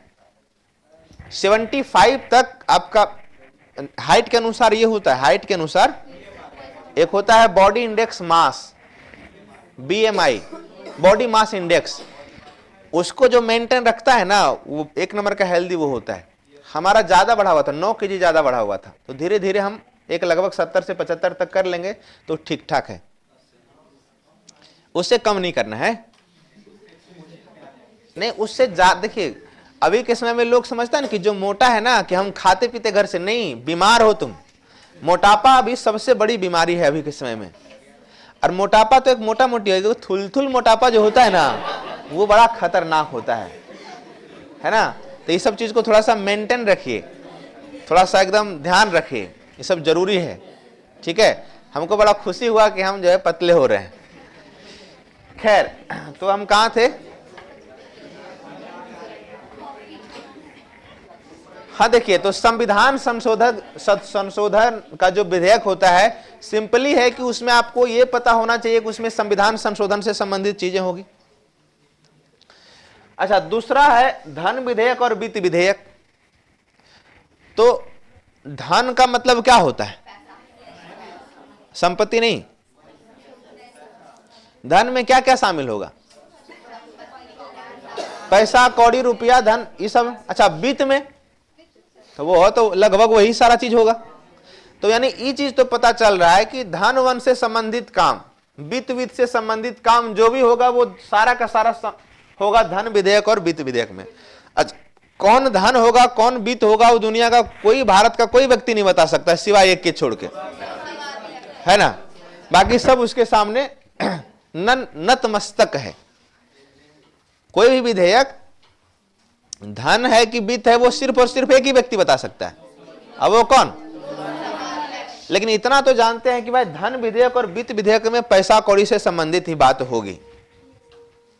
तो हम संविधान संशोधन विधेयक समझ गए, धन विधेयक और वित्त विधेयक मोटा मोटी समझ गए। साधारण विधेयक क्या होगा? हा? तो इसको छोड़ के जो भी विधेयक होगा सब साधारण विधेयक होगा, है ना? जिसके पास कोई काम नहीं होगा। साधारण विधेयक का मतलब होता है कि धन विधेयक, वित्त विधेयक और संविधान संशोधन विधेयक के अलावे जितने भी विधेयक होते हैं सब किस में शामिल होता है? साधारण विधेयक में। तो यही मोटा मोटी हम लोग देखने का प्रयास करते हैं। देखिए, साधारण विधेयक क्या होता है, मेनली चर्चा हम लोग करेंगे धन और वित्त पे, लेकिन साधारण विधेयक का एक सिंपल परिभाषा है, वित्त के अलावे या धन के अलावे जितने भी विधेयक होगा, सारा का सारा कौन सा विधेयक होगा? सादा का सारा क्या होगा? साधारण विधेयक होगा। तो यही है साधारण विधेयक का डिफिनेशन, यही है साधारण विधेयक का डिफिनेशन। ठीक है, साधारण विधेयक क्या होता है? जिस विधेयक में, देखिए आपके नोट्स में बहुत अच्छा से लिखा होगा, जिस विधेयक में यानी वित्तीय विषयों के अलावे अन्य सभी विषयों से संबंधित, यानी वित्त या धन विषय को छोड़ करके, वित्त या धन विषय को छोड़कर, वित्त या धन विषय को छोड़कर जितना भी विषय होगा उन सब से संबंधित विधेयक क्या कहलाएगा? वो क्या कहलाएगा? साधारण विधेयक। तो यही होता है साधारण विधेयक। ठीक है, तो साधारण विधेयक में कोई समझने में कोई डाउट नहीं, लेकिन अभी बहुत कुछ चीज समझना बाकी है साधारण विधेयक में। साधारण विधेयक के बाद हम लोग आते हैं धन विधेयक। इसको थोड़ा सा एकदम बढ़िया से, थोड़ा सा नहीं बहुत बढ़िया से समझना होगा। धन विधेयक, धन विधेयक क्या होता है? Money bill. अब देखिए, कोई भी विधेयक धन विधेयक होगा, इसकी कुछ कंडीशन है। सारे कंडीशन को तो याद नहीं रख सकते, लेकिन कुछ कंडीशन जो है वो आपको याद रखना ही पड़ेगा। कोई भी विधेयक धन विधेयक होगा, यानी कि कोई भी विधेयक, कोई भी विधेयक, कोई भी बिल धन होगा जब उसमें शामिल होगा क्या क्या? कोई भी विधेयक धन विधेयक तब होगा जब उसमें शामिल होगा कर लगाना या समाप्त करना। एक एक वर्ड को समझिए। उसमें शामिल होगा कर लगाना या समाप्त करना, मतलब टैक्स से संबंधित चीजें, कर लगाना या समाप्त करना। सरकार द्वारा उधार लिया गया धन, सरकार द्वारा उधार लिया गया धन। दो बातें हो गई। तीसरा बातें हैं संचित या आकस्मिक निधि। तीन प्रकार के, दो प्रकार की निधि है ना, संचित निधि या आकस्मिक निधि से निकाला गया या जमा किया गया धन। ठीक है, निकालना या जमा करना, ये तीन बातें की चर्चा जिसमें हो, हमेशा एक चीज याद रखिए। पहला टैक्स निकालना, टैक्स लगाना या वसूलना या जो भी होगा, टैक्स से संबंधित जितना भी बातें शामिल हो, सिर्फ अगर कर वर्ड आपको ऐड हो गया तो वो समझ लेना है कौन सा विधेयक है? धन विधेयक है। दूसरा, सरकार के द्वारा जो लिया गया उधार धन जिसकी चर्चा उसमें है। दूसरा, ये तीन चीज बहुत ज्यादा पूछा जाता है, धन विधेयक और वित्त विधेयक में क्या अंतर है, हम लोग देखेंगे अभी। तो यहां मोटा मोटी इस बात को देखिए। सर, धन विधेयक वो होता है जिसमें टैक्स लगाना या जमा करना शामिल हो, सरकार के द्वारा लिया गया उधार धन शामिल हो, और संचित या आकस्मिक निधि में निकालना या जमा करना पैसा या धन, ये तीनों जिसमें शामिल होता है वो सारा कौन सा विधेयक कहलाता है? वो सारा कहलाता है धन विधेयक, है ना। इसके अलावे मतलब धन विधेयक और वित्त विधेयक दोनों होता है जो कहीं ना कहीं धन से संबंधित है, वित्त से संबंधित है, फाइनेंस से संबंधित है। लेकिन धन विधेयक में अलग क्या है? तो इसमें तीन बातें शामिल होती है। टैक्स, टैक्स ध्यान रखिए, टैक्स मतलब लगाना या वसूलना, वही ना। टैक्स, सरकार के द्वारा लिया गया उधार धन, और तीसरा तो यही 3 जो होता है वो क्या कहलाएगा, जिसमें निम्न बातें, ये निम्न 3 बातें शामिल होती है, 1 2 3, यही फाइनली क्या कहलाएगा, धन विधेयक कहलाएगा। ये क्या कहलाएगा, धन विधेयक कहलाएगा। फिर से एक बार इसको बढ़िया से याद कीजिए, धन विधेयक में 3 बातें शामिल होगी, कौन कौन,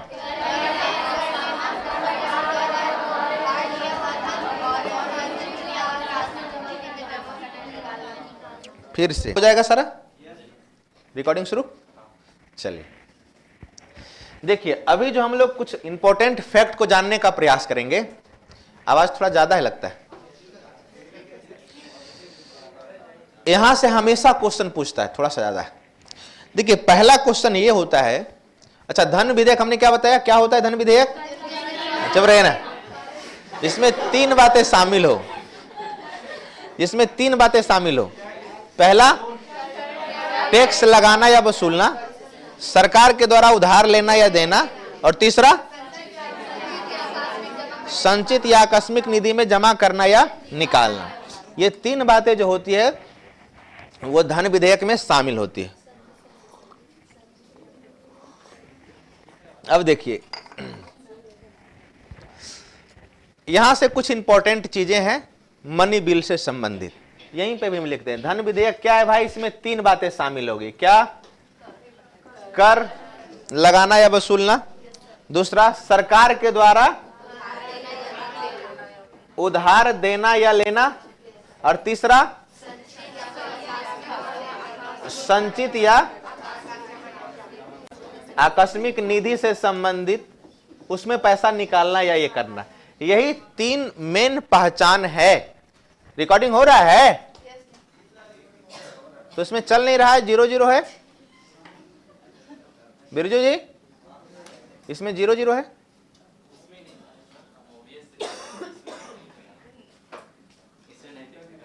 मतलब कंफर्म हो रहा है ना, चलिए गुड, ठीक है। चलिए आवाज आ रही है, थोड़ा सा बढ़ा दिए। अब देखिए, तो ये हो गया धन विधेयक। देखिए एकदम इत्मीनान से चीजों को समझिए, यहां से क्वेश्चन हमेशा पूछता है, इसलिए हम थोड़ा सा यहां पे रुक के बता रहे हैं। पहला चीज क्या होगा कि धन विधेयक जब भी प्रस्तुत होगा तो वो सिर्फ और सिर्फ कहां होगा, लोकसभा में ही होगा। यानी कि जब भी धन विधेयक प्रस्तुत होगा तो वो कहां होगा, लोकसभा में ही होगा, लोकसभा में ही होगा। कभी भी इसकी शुरुआत जो है राज्यसभा से नहीं हो सकती, कभी भी इसकी शुरुआत राज्यसभा से नहीं हो सकती है। जब भी होगा कहां से होगा, और जब लोकसभा में पास हो जाएगा देन वो कहां जाएगा, राज्यसभा में जाएगा। पहला चीज देखिए, लोकसभा के मामले धन विधेयक के मामले में राज्यसभा को बिल्कुल नगण्य स्थिति दिया गया है। कैसे दिया गया है वो यहां पे स्पष्ट हो जाएगा। पहला तो जब भी प्रस्तुत होगा तो कहां होगा, लोकसभा में। अच्छा, लोकसभा में प्रस्तुत होने के बाद जब वो राज्यसभा के पास जाएगा तो राज्यसभा को 14 दिन के अंदर, एक एक वर्ड एक एक पॉइंट ध्यान रखिएगा, बहुत बार पूछा है क्वेश्चन, बार बार बोल रहे हैं, राज्यसभा को 14 दिन के अंदर क्या करना पड़ेगा, उस पर अपनी प्रतिक्रिया देनी पड़ेगी, अपनी प्रतिक्रिया उसको देनी पड़ेगी। कितना दिन के अंदर, 14 दिन के अंदर। अगर नहीं दिया तो क्या होगा, अगर नहीं दिया तो राज्यसभा से भी इस विधेयक को क्या माना जाएगा, पास माना जाएगा। क्या किया जाएगा, तो 2 पॉइंट बताए। पहला पॉइंट, दूसरा पॉइंट,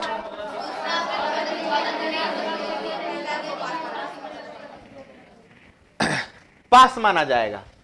तीसरा चीज हमेशा ध्यान रखिए, राज्यसभा से संबंधित, कभी भी राज्यसभा धन विधेयक को क्या नहीं कर सकती, अस्वीकार नहीं कर सकती है, अस्वीकार नहीं कर सकती है।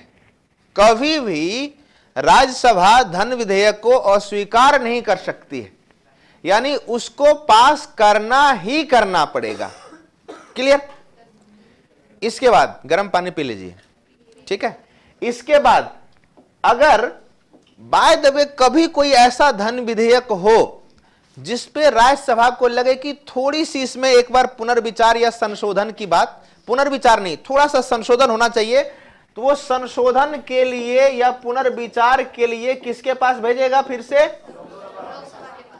लेकिन लोकसभा उसका संशोधन को मानने के लिए बाध्य नहीं होता है, नहीं होता है। तो इससे क्या पता चल रहा है? इस चारों पॉइंट से क्या पता चल रहा है कि लोकसभा राज्यसभा के पास धन विधेयक के मामले में कोई विशेष अधिकार है? कोई विशेष अधिकार क्या? एकदम शून्य की स्थिति है। जैसे तुम हां कहो चाहे ना कहो, हमको कोई फर्क नहीं पड़ेगा। 14 दिन तक तुम खूब सोचो, 14 दिन के बाद हम पास मान ही लिया करेंगे, है ना। जब भी हम तुमको देंगे पहले हम खा लेंगे तब तुमको देंगे, मतलब पहले प्रस्तुत होगा लोकसभा में फिर राज्यसभा में। राज्यसभा के पास मात्र 14 दिन, आप नहीं कुछ बोलिएगा तो पास मान लिया जाएगा। आप उस पर संशोधन करने की सिफारिश नहीं कर सकते हैं। अगर मान लिया जाए, आप करते भी हैं कभी, तो लोकसभा इसको मानने के लिए बाध्य नहीं होता है। ठीक है, लोकसभा इसको मानने के लिए बाध्य नहीं होता है। तो मोटा मोटी एक चीज समझ में आ रहा है कि धन विधेयक के मामले में राज्यसभा की स्थिति कोई विशेष नहीं, लगभग शून्य के बराबर ही है। लेकिन यहां से क्वेश्चन हमेशा पूछता है, ध्यान रखिए कि धन विधेयक को पर अपनी प्रतिक्रिया देने के लिए राज्यसभा को कितना दिन चाहिए? 14 दिन। मैक्सिमम 14 दिन से ज्यादा उसके पास समय नहीं। कितना पॉइंट हम बता दिए? पहला पॉइंट, जब भी पास होगा कहां होगा? कितना दिन के अंदर अपनी प्रतिक्रिया देगी और स्वीकार कर सकता है? उसको पास करना ही पड़ेगा। अगर संशोधन की बात आती भी है तो ये क्या करेगा? लोकसभा बाध्य है? नहीं। पहला ये हो गया, तो ये 4 पॉइंट हो गया। अच्छा, एक चीज हमेशा याद रखिए, धन विधेयक हमने बताया था, कौन ये क्वेश्चन बताइएगा? चैप्टर है दूसरा नहीं, पहला, संघ एवं उसके राज्य क्षेत्र, बताए थे ना? कौन कौन पढ़े हैं? संघ एवं उसके राज्य क्षेत्र। उसमें हमने बताया था कि 3 ऐसा विधेयक होता है जिसको राष्ट्रपति से पूर्व सूचना लेकर के प्रस्तुत किया जाता है।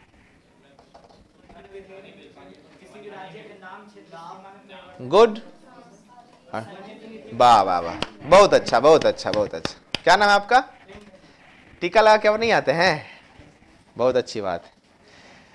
देखिए, 3 ऐसा विधेयक होता है जो राष्ट्रपति के पूर्व सूचना, पहले उसको सूचना देना पड़ता है, पूर्व सूचना से उसको प्रस्तुत किया जाता है। धन विधेयक, संचित निधि से संबंधित विधेयक, और एक नए राज्यों के निर्माण से संबंधित विधेयक। यानी कि धन विधेयक को राष्ट्रपति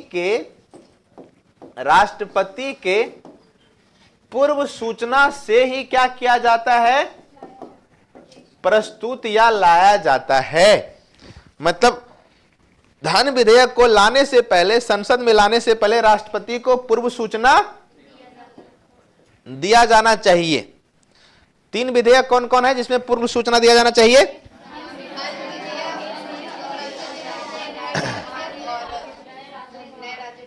पूर्व सूचना यानी कि उससे परमिशन लेकर के ही प्रस्तुत किया जाता है। अच्छा, जब उससे परमिशन लेकर के प्रस्तुत किया जाएगा और दोनों सदन में पास हो जाएगा, दोनों सदन मतलब क्या? लोकसभा में तो पास ही है, राज्यसभा में भी हो ही जाएगा, और नहीं भी होगा तो कोई खास फर्क नहीं पड़ेगा। पास होकर के अगर राष्ट्रपति के पास वो पहुंचता है, राष्ट्रपति के पास पहुंचता है, तो राष्ट्रपति क्या करेगा? जैसे मान लिया मैं गया हूं लड़की देखने, जा ही रहे हैं, अभी तक गए नहीं है, बहुत सारा ऑफर मिला है धीरे धीरे, तो हम लड़की देखने गए तो हम ही ने पहले फाइनल टच कर दिया यस या नो, उसके बाद हम भेजे हैं मम्मी पापा को। तो जब हमारे पूर्व सूचना से मम्मी पापा गए हैं तो मम्मी पापा भी ओके किए, लेकिन फिर से फाइनल टच हम ही को देना है।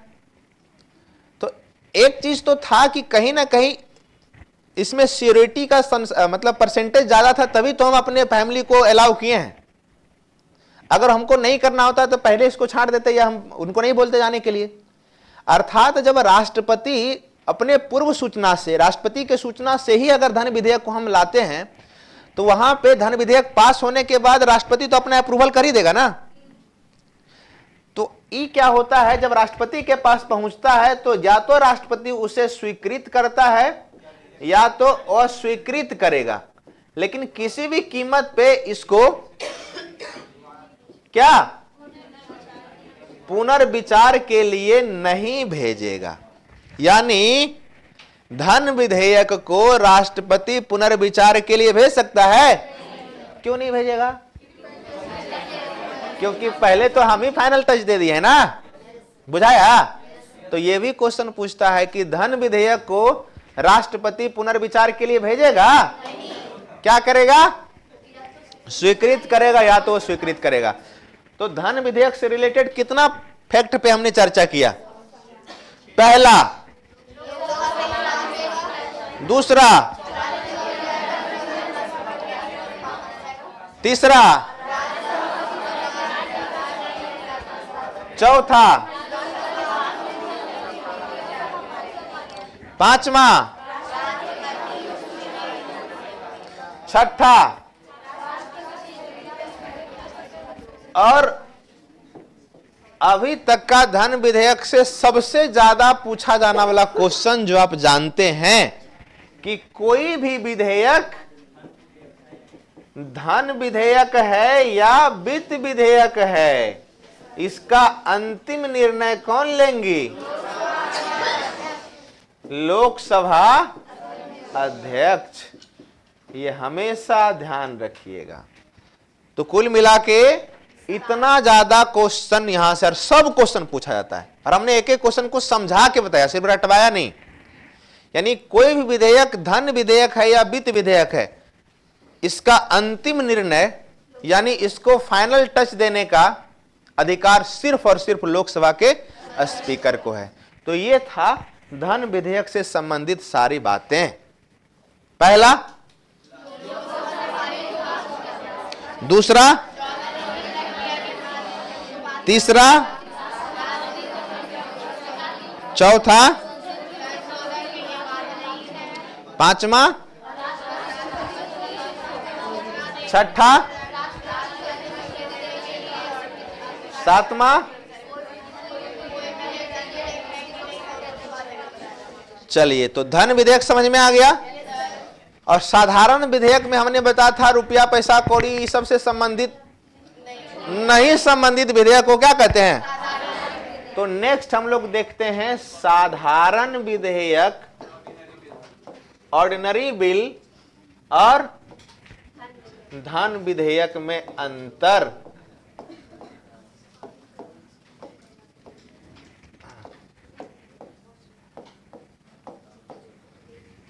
सौभाग्यशाली हैं आप लोग, इतना डिटेल में पढ़ाने वाला गुरुजी मौजूद है आपके पास। ये हम बड़ाई नहीं कर रहे हैं, ये हम सही बता रहे हैं। हम लोग को कोई नहीं बताया था इतना डिटेल। बताया था? नहीं बताया था। हमको अगर बताया होता ना तो हम 60वीं 62वीं में ही बन जाते डिप्टी कलेक्टर। सही में कोई नहीं बताया था। इतना डिटेल कौन बताएगा एक एक चीज को? चलिए, अब हम लोग अंतर देखते हैं। तो साधारण विधेयक आप समझ गए, धन विधेयक आप समझ गए, तो इसका अंतर, पहला अंतर, साधारण विधेयक हमने बताया था। अच्छा, पहला ये धन विधेयक सिर्फ कहां प्रस्तुत होगा? प्रस्तुति सिर्फ और सिर्फ, काहे इतना खेखे कर रहे हैं साहब? पता नहीं हो गया? छत पे टहल के आई नहीं, ठंडा पानी पीते हैं इसलिए। ठंडा चीज खा लेती हूँ। काहे ठंडा चीज खा ले? तो ठंडा चीज खा लेते हैं, नारियल पानी पी लेते हैं, तो जब जानते हैं कि हम वो चीज खाएंगे तो हमको खांसी होगा, तो क्या करते हैं सर?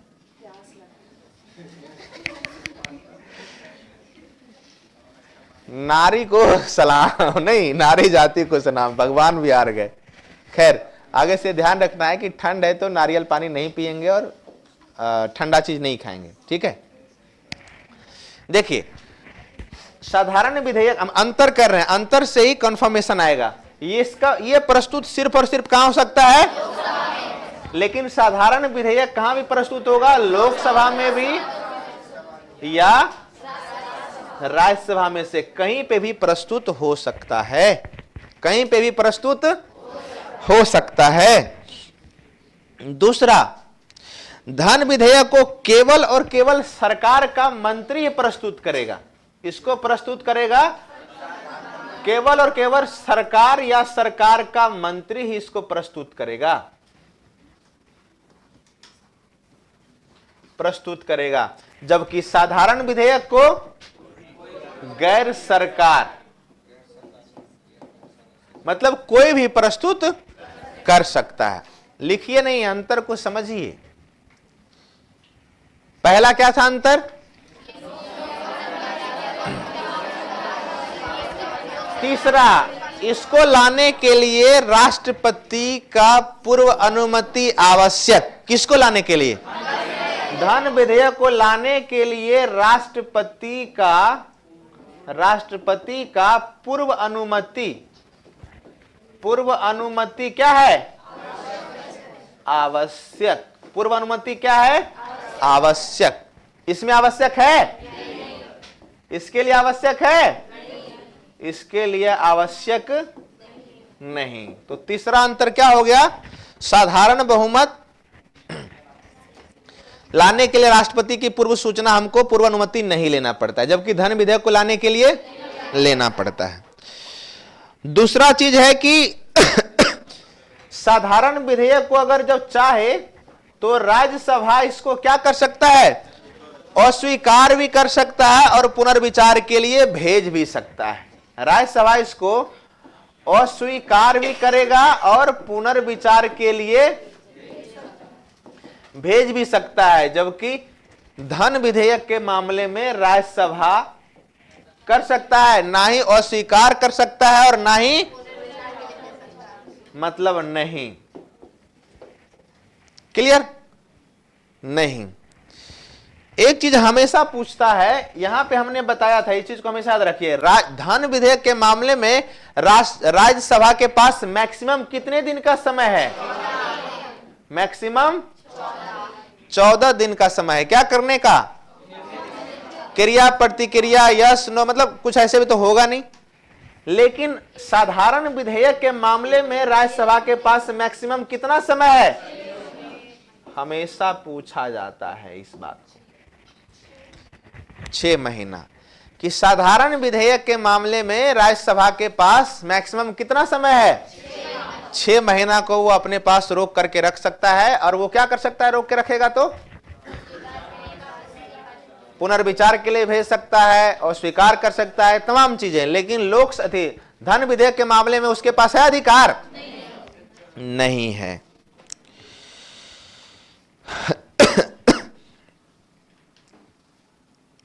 अच्छा, कोई भी विधेयक धन है या वित्त है, इसको प्रमाणित करने का अधिकार किसके पास है? लोकसभा स्पीकर के पास। इसके लिए ऐसा कुछ जरूरी है क्या? इसके लिए ऐसा कुछ जरूरी नहीं है कि इसको प्रमाणित करेगा कि साधारण विधेयक है या क्या है। नेक्स्ट है, अच्छा देखिए, यह हमेशा पूछा भी जाता है। संयुक्त अधिवेशन हालांकि अभी नहीं पढ़ा है, लेकिन थोड़ी सी चर्चा कर देते हैं। संयुक्त अधिवेशन क्या होता है? कोई भी विधेयक, कोई भी मामला पर जब लोकसभा राज्यसभा, समय है ना अभी आधा घंटा, लोकसभा और राज्यसभा के बीच मामला फंसता है तो उस पर क्या किया जाता है? संयुक्त अधिवेशन बुलाया जाता है। अब आपको लगता है कि धन विधेयक पे संयुक्त अधिवेशन की जरूरत पड़ेगा? क्योंकि धन विधेयक पे तो राज्यसभा को शून्य अधिकार दिया गया है ना, राज्यसभा को शून्य अधिकार दिया गया है।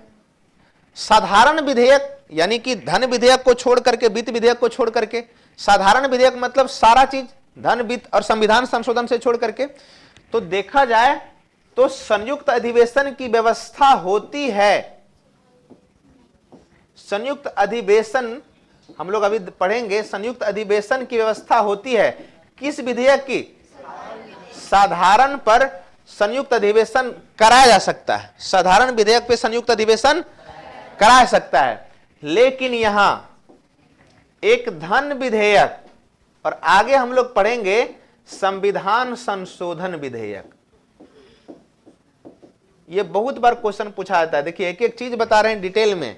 धन विधेयक और संविधान संशोधन विधेयक, इन दोनों पर संयुक्त अधिवेशन नहीं होगा। बहुत बार पूछा जाता है क्या धन विधेयक, कौन कौन सा ऐसा विधेयक है जिसपे संयुक्त अधिवेशन नहीं हो सकता है? धन विधेयक और वित्त विधेयक, संविधान संशोधन विधेयक, और हो सकता है किस पे? साधारण विधेयक पे हो सकता है। एक चीज और लास्ट अंतर, संयुक्त अधिवेशन को राष्ट्रपति स्वीकार भी करेगा और स्वीकार भी करेगा। धन विधेयक पर भी राष्ट्रपति स्वीकार करेगा या अस्वीकार करेगा। लेकिन साधारण विधेयक को राष्ट्रपति पुनर्विचार के लिए भेज सकता है और धन विधेयक को पुनर्विचार के लिए नहीं भेज सकता है। तो यही था साधारण विधेयक और धन विधेयक में अंतर। डिटेल में समझिए तब आपको फायदा होगा, तब आपको इन सारे चीजों पर पकड़ होगी। यहां से हमेशा क्वेश्चन पूछता है, आज का जो पढ़ा रहे हैं खास करके विधेयक वगैरह बहुत पूछता है। पहला अंतर, अच्छा हम गलती किए, धन विधेयक को इधर लिखना था, है ना। चलिए पहला अंतर यहीं से शुरू करते हैं। इसको सिर्फ लोकसभा में, उसको दूसरा अंतर, सरकार का मंत्री वहां, राष्ट्रपति की पूर्व अनुमति वहां, राज्यसभा कुछ नहीं वहां,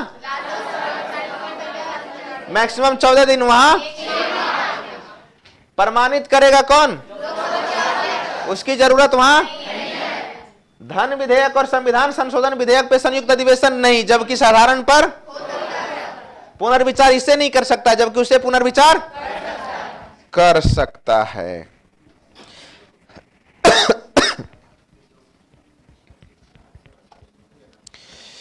एक चीज और, साधारण विधेयक को अगर मंत्री प्रस्तुत किया है और वो स्वीकृत हो गया, यदि मंत्री प्रस्तुत किया है तब स्वीकृत, अच्छा अस्वीकृत हो गया, नहीं हुआ, तो ऐसे स्थिति में कभी कभी क्या होता है कि सरकार को त्याग पत्र देना पड़ता है। मिनिस्टर किया तो पढ़ सकता है, लेकिन अगर ऐसा मामला अगर धन विधेयक के मामले में आए तो उसको देना ही पड़ेगा, देना ही पड़ेगा। तो यही था साधारण विधेयक और धन विधेयक में अंतर। ठीक है, अब देखिए आते हैं, एगो बच गया क्या? अच्छा इसमें कोई दिक्कत है? विधेयक कितने प्रकार के? कौन कौन? साधारण विधेयक, धन विधेयक, वित्त विधेयक, संविधान संशोधन विधेयक। तो अभी तक हम लोग कौन कौन विधेयक पढ़े? साधारण विधेयक देख लिए पूरा उसका, धन विधेयक भी देख लिए, संविधान संशोधन विधेयक नहीं देखे, उसको संविधान संशोधन जब चैप्टर पढ़ेंगे वहां देखेंगे। बच गया वो वित्त विधेयक। तो नेक्स्ट हम लोग आते हैं वित्त विधेयक। ठीक है, देखिए वित्त विधेयक क्या होता है? वित्त विधेयक का अंग्रेजी कोची?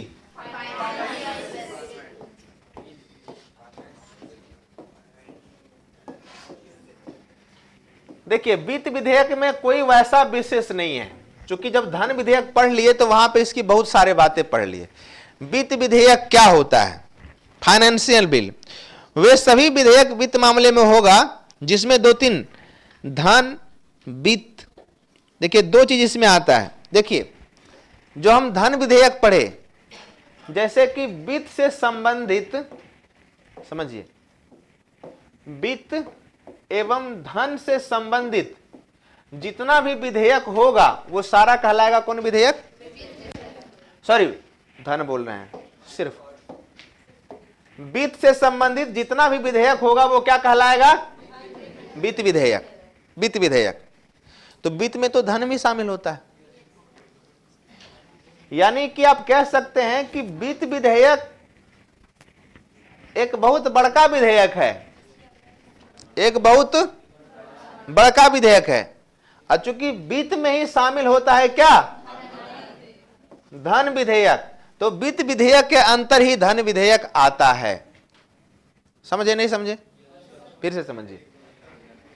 वित्त विधेयक, वित्त से संबंधित, वित्त में ही धन आता है, यानी हम कह सकते हैं कि एक धन विधेयक वित्त विधेयक होता है, होता है। वे सभी विधेयक जिसका संबंध वित्तीय मामले से होता है, ठीक है।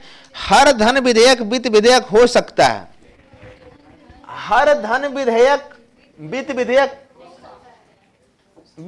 हो सकता है। क्यों पता है? क्योंकि वित्त विधेयक के अंतर्गत ही तो धन विधेयक आता है। लेकिन हर वित्त विधेयक धन विधेयक, ये बात को समझ में आया? कितने लोग को समझ में नहीं आया? सबको आ गया। जैसे हम कहेंगे, एग्जाम्पल समझिए, ये हमारा बॉडी है, बा शरीर है, तो शरीर के अंदर ये मेरा 5 गो उंगली है, तो हम कहेंगे कि उंगली शरीर का पार्ट है। सही है?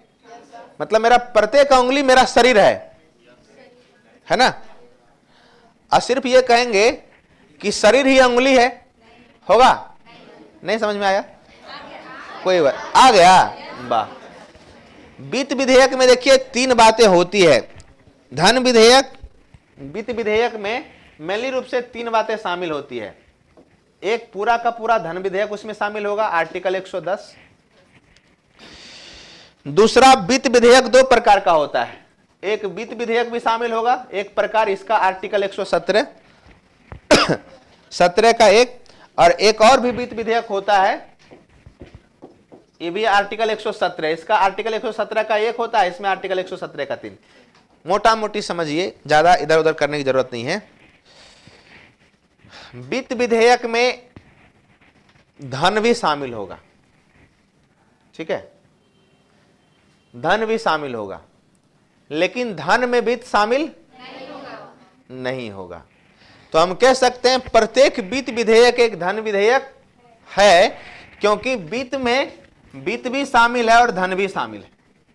लेकिन प्रत्येक धन विधेयक एक वित्त विधेयक नहीं होगा। उल्टा बोल दिए, प्रत्येक वित्त विधेयक एक धन विधेयक नहीं होगा। अच्छा, प्रत्येक धन विधेयक एक वित्त विधेयक होगा, क्योंकि ये इसी के पार्ट है। अब प्रत्येक वित्त विधेयक एक धन विधेयक नहीं होगा। तो यही था मोटा मोटी। वित्त विधेयक से ज्यादा कुछ विशेष नहीं है, क्योंकि वित्त विधेयक में ऑलरेडी धन शामिल होता है, तो मोटा मोटी हम समझ लेते हैं। आप देखिए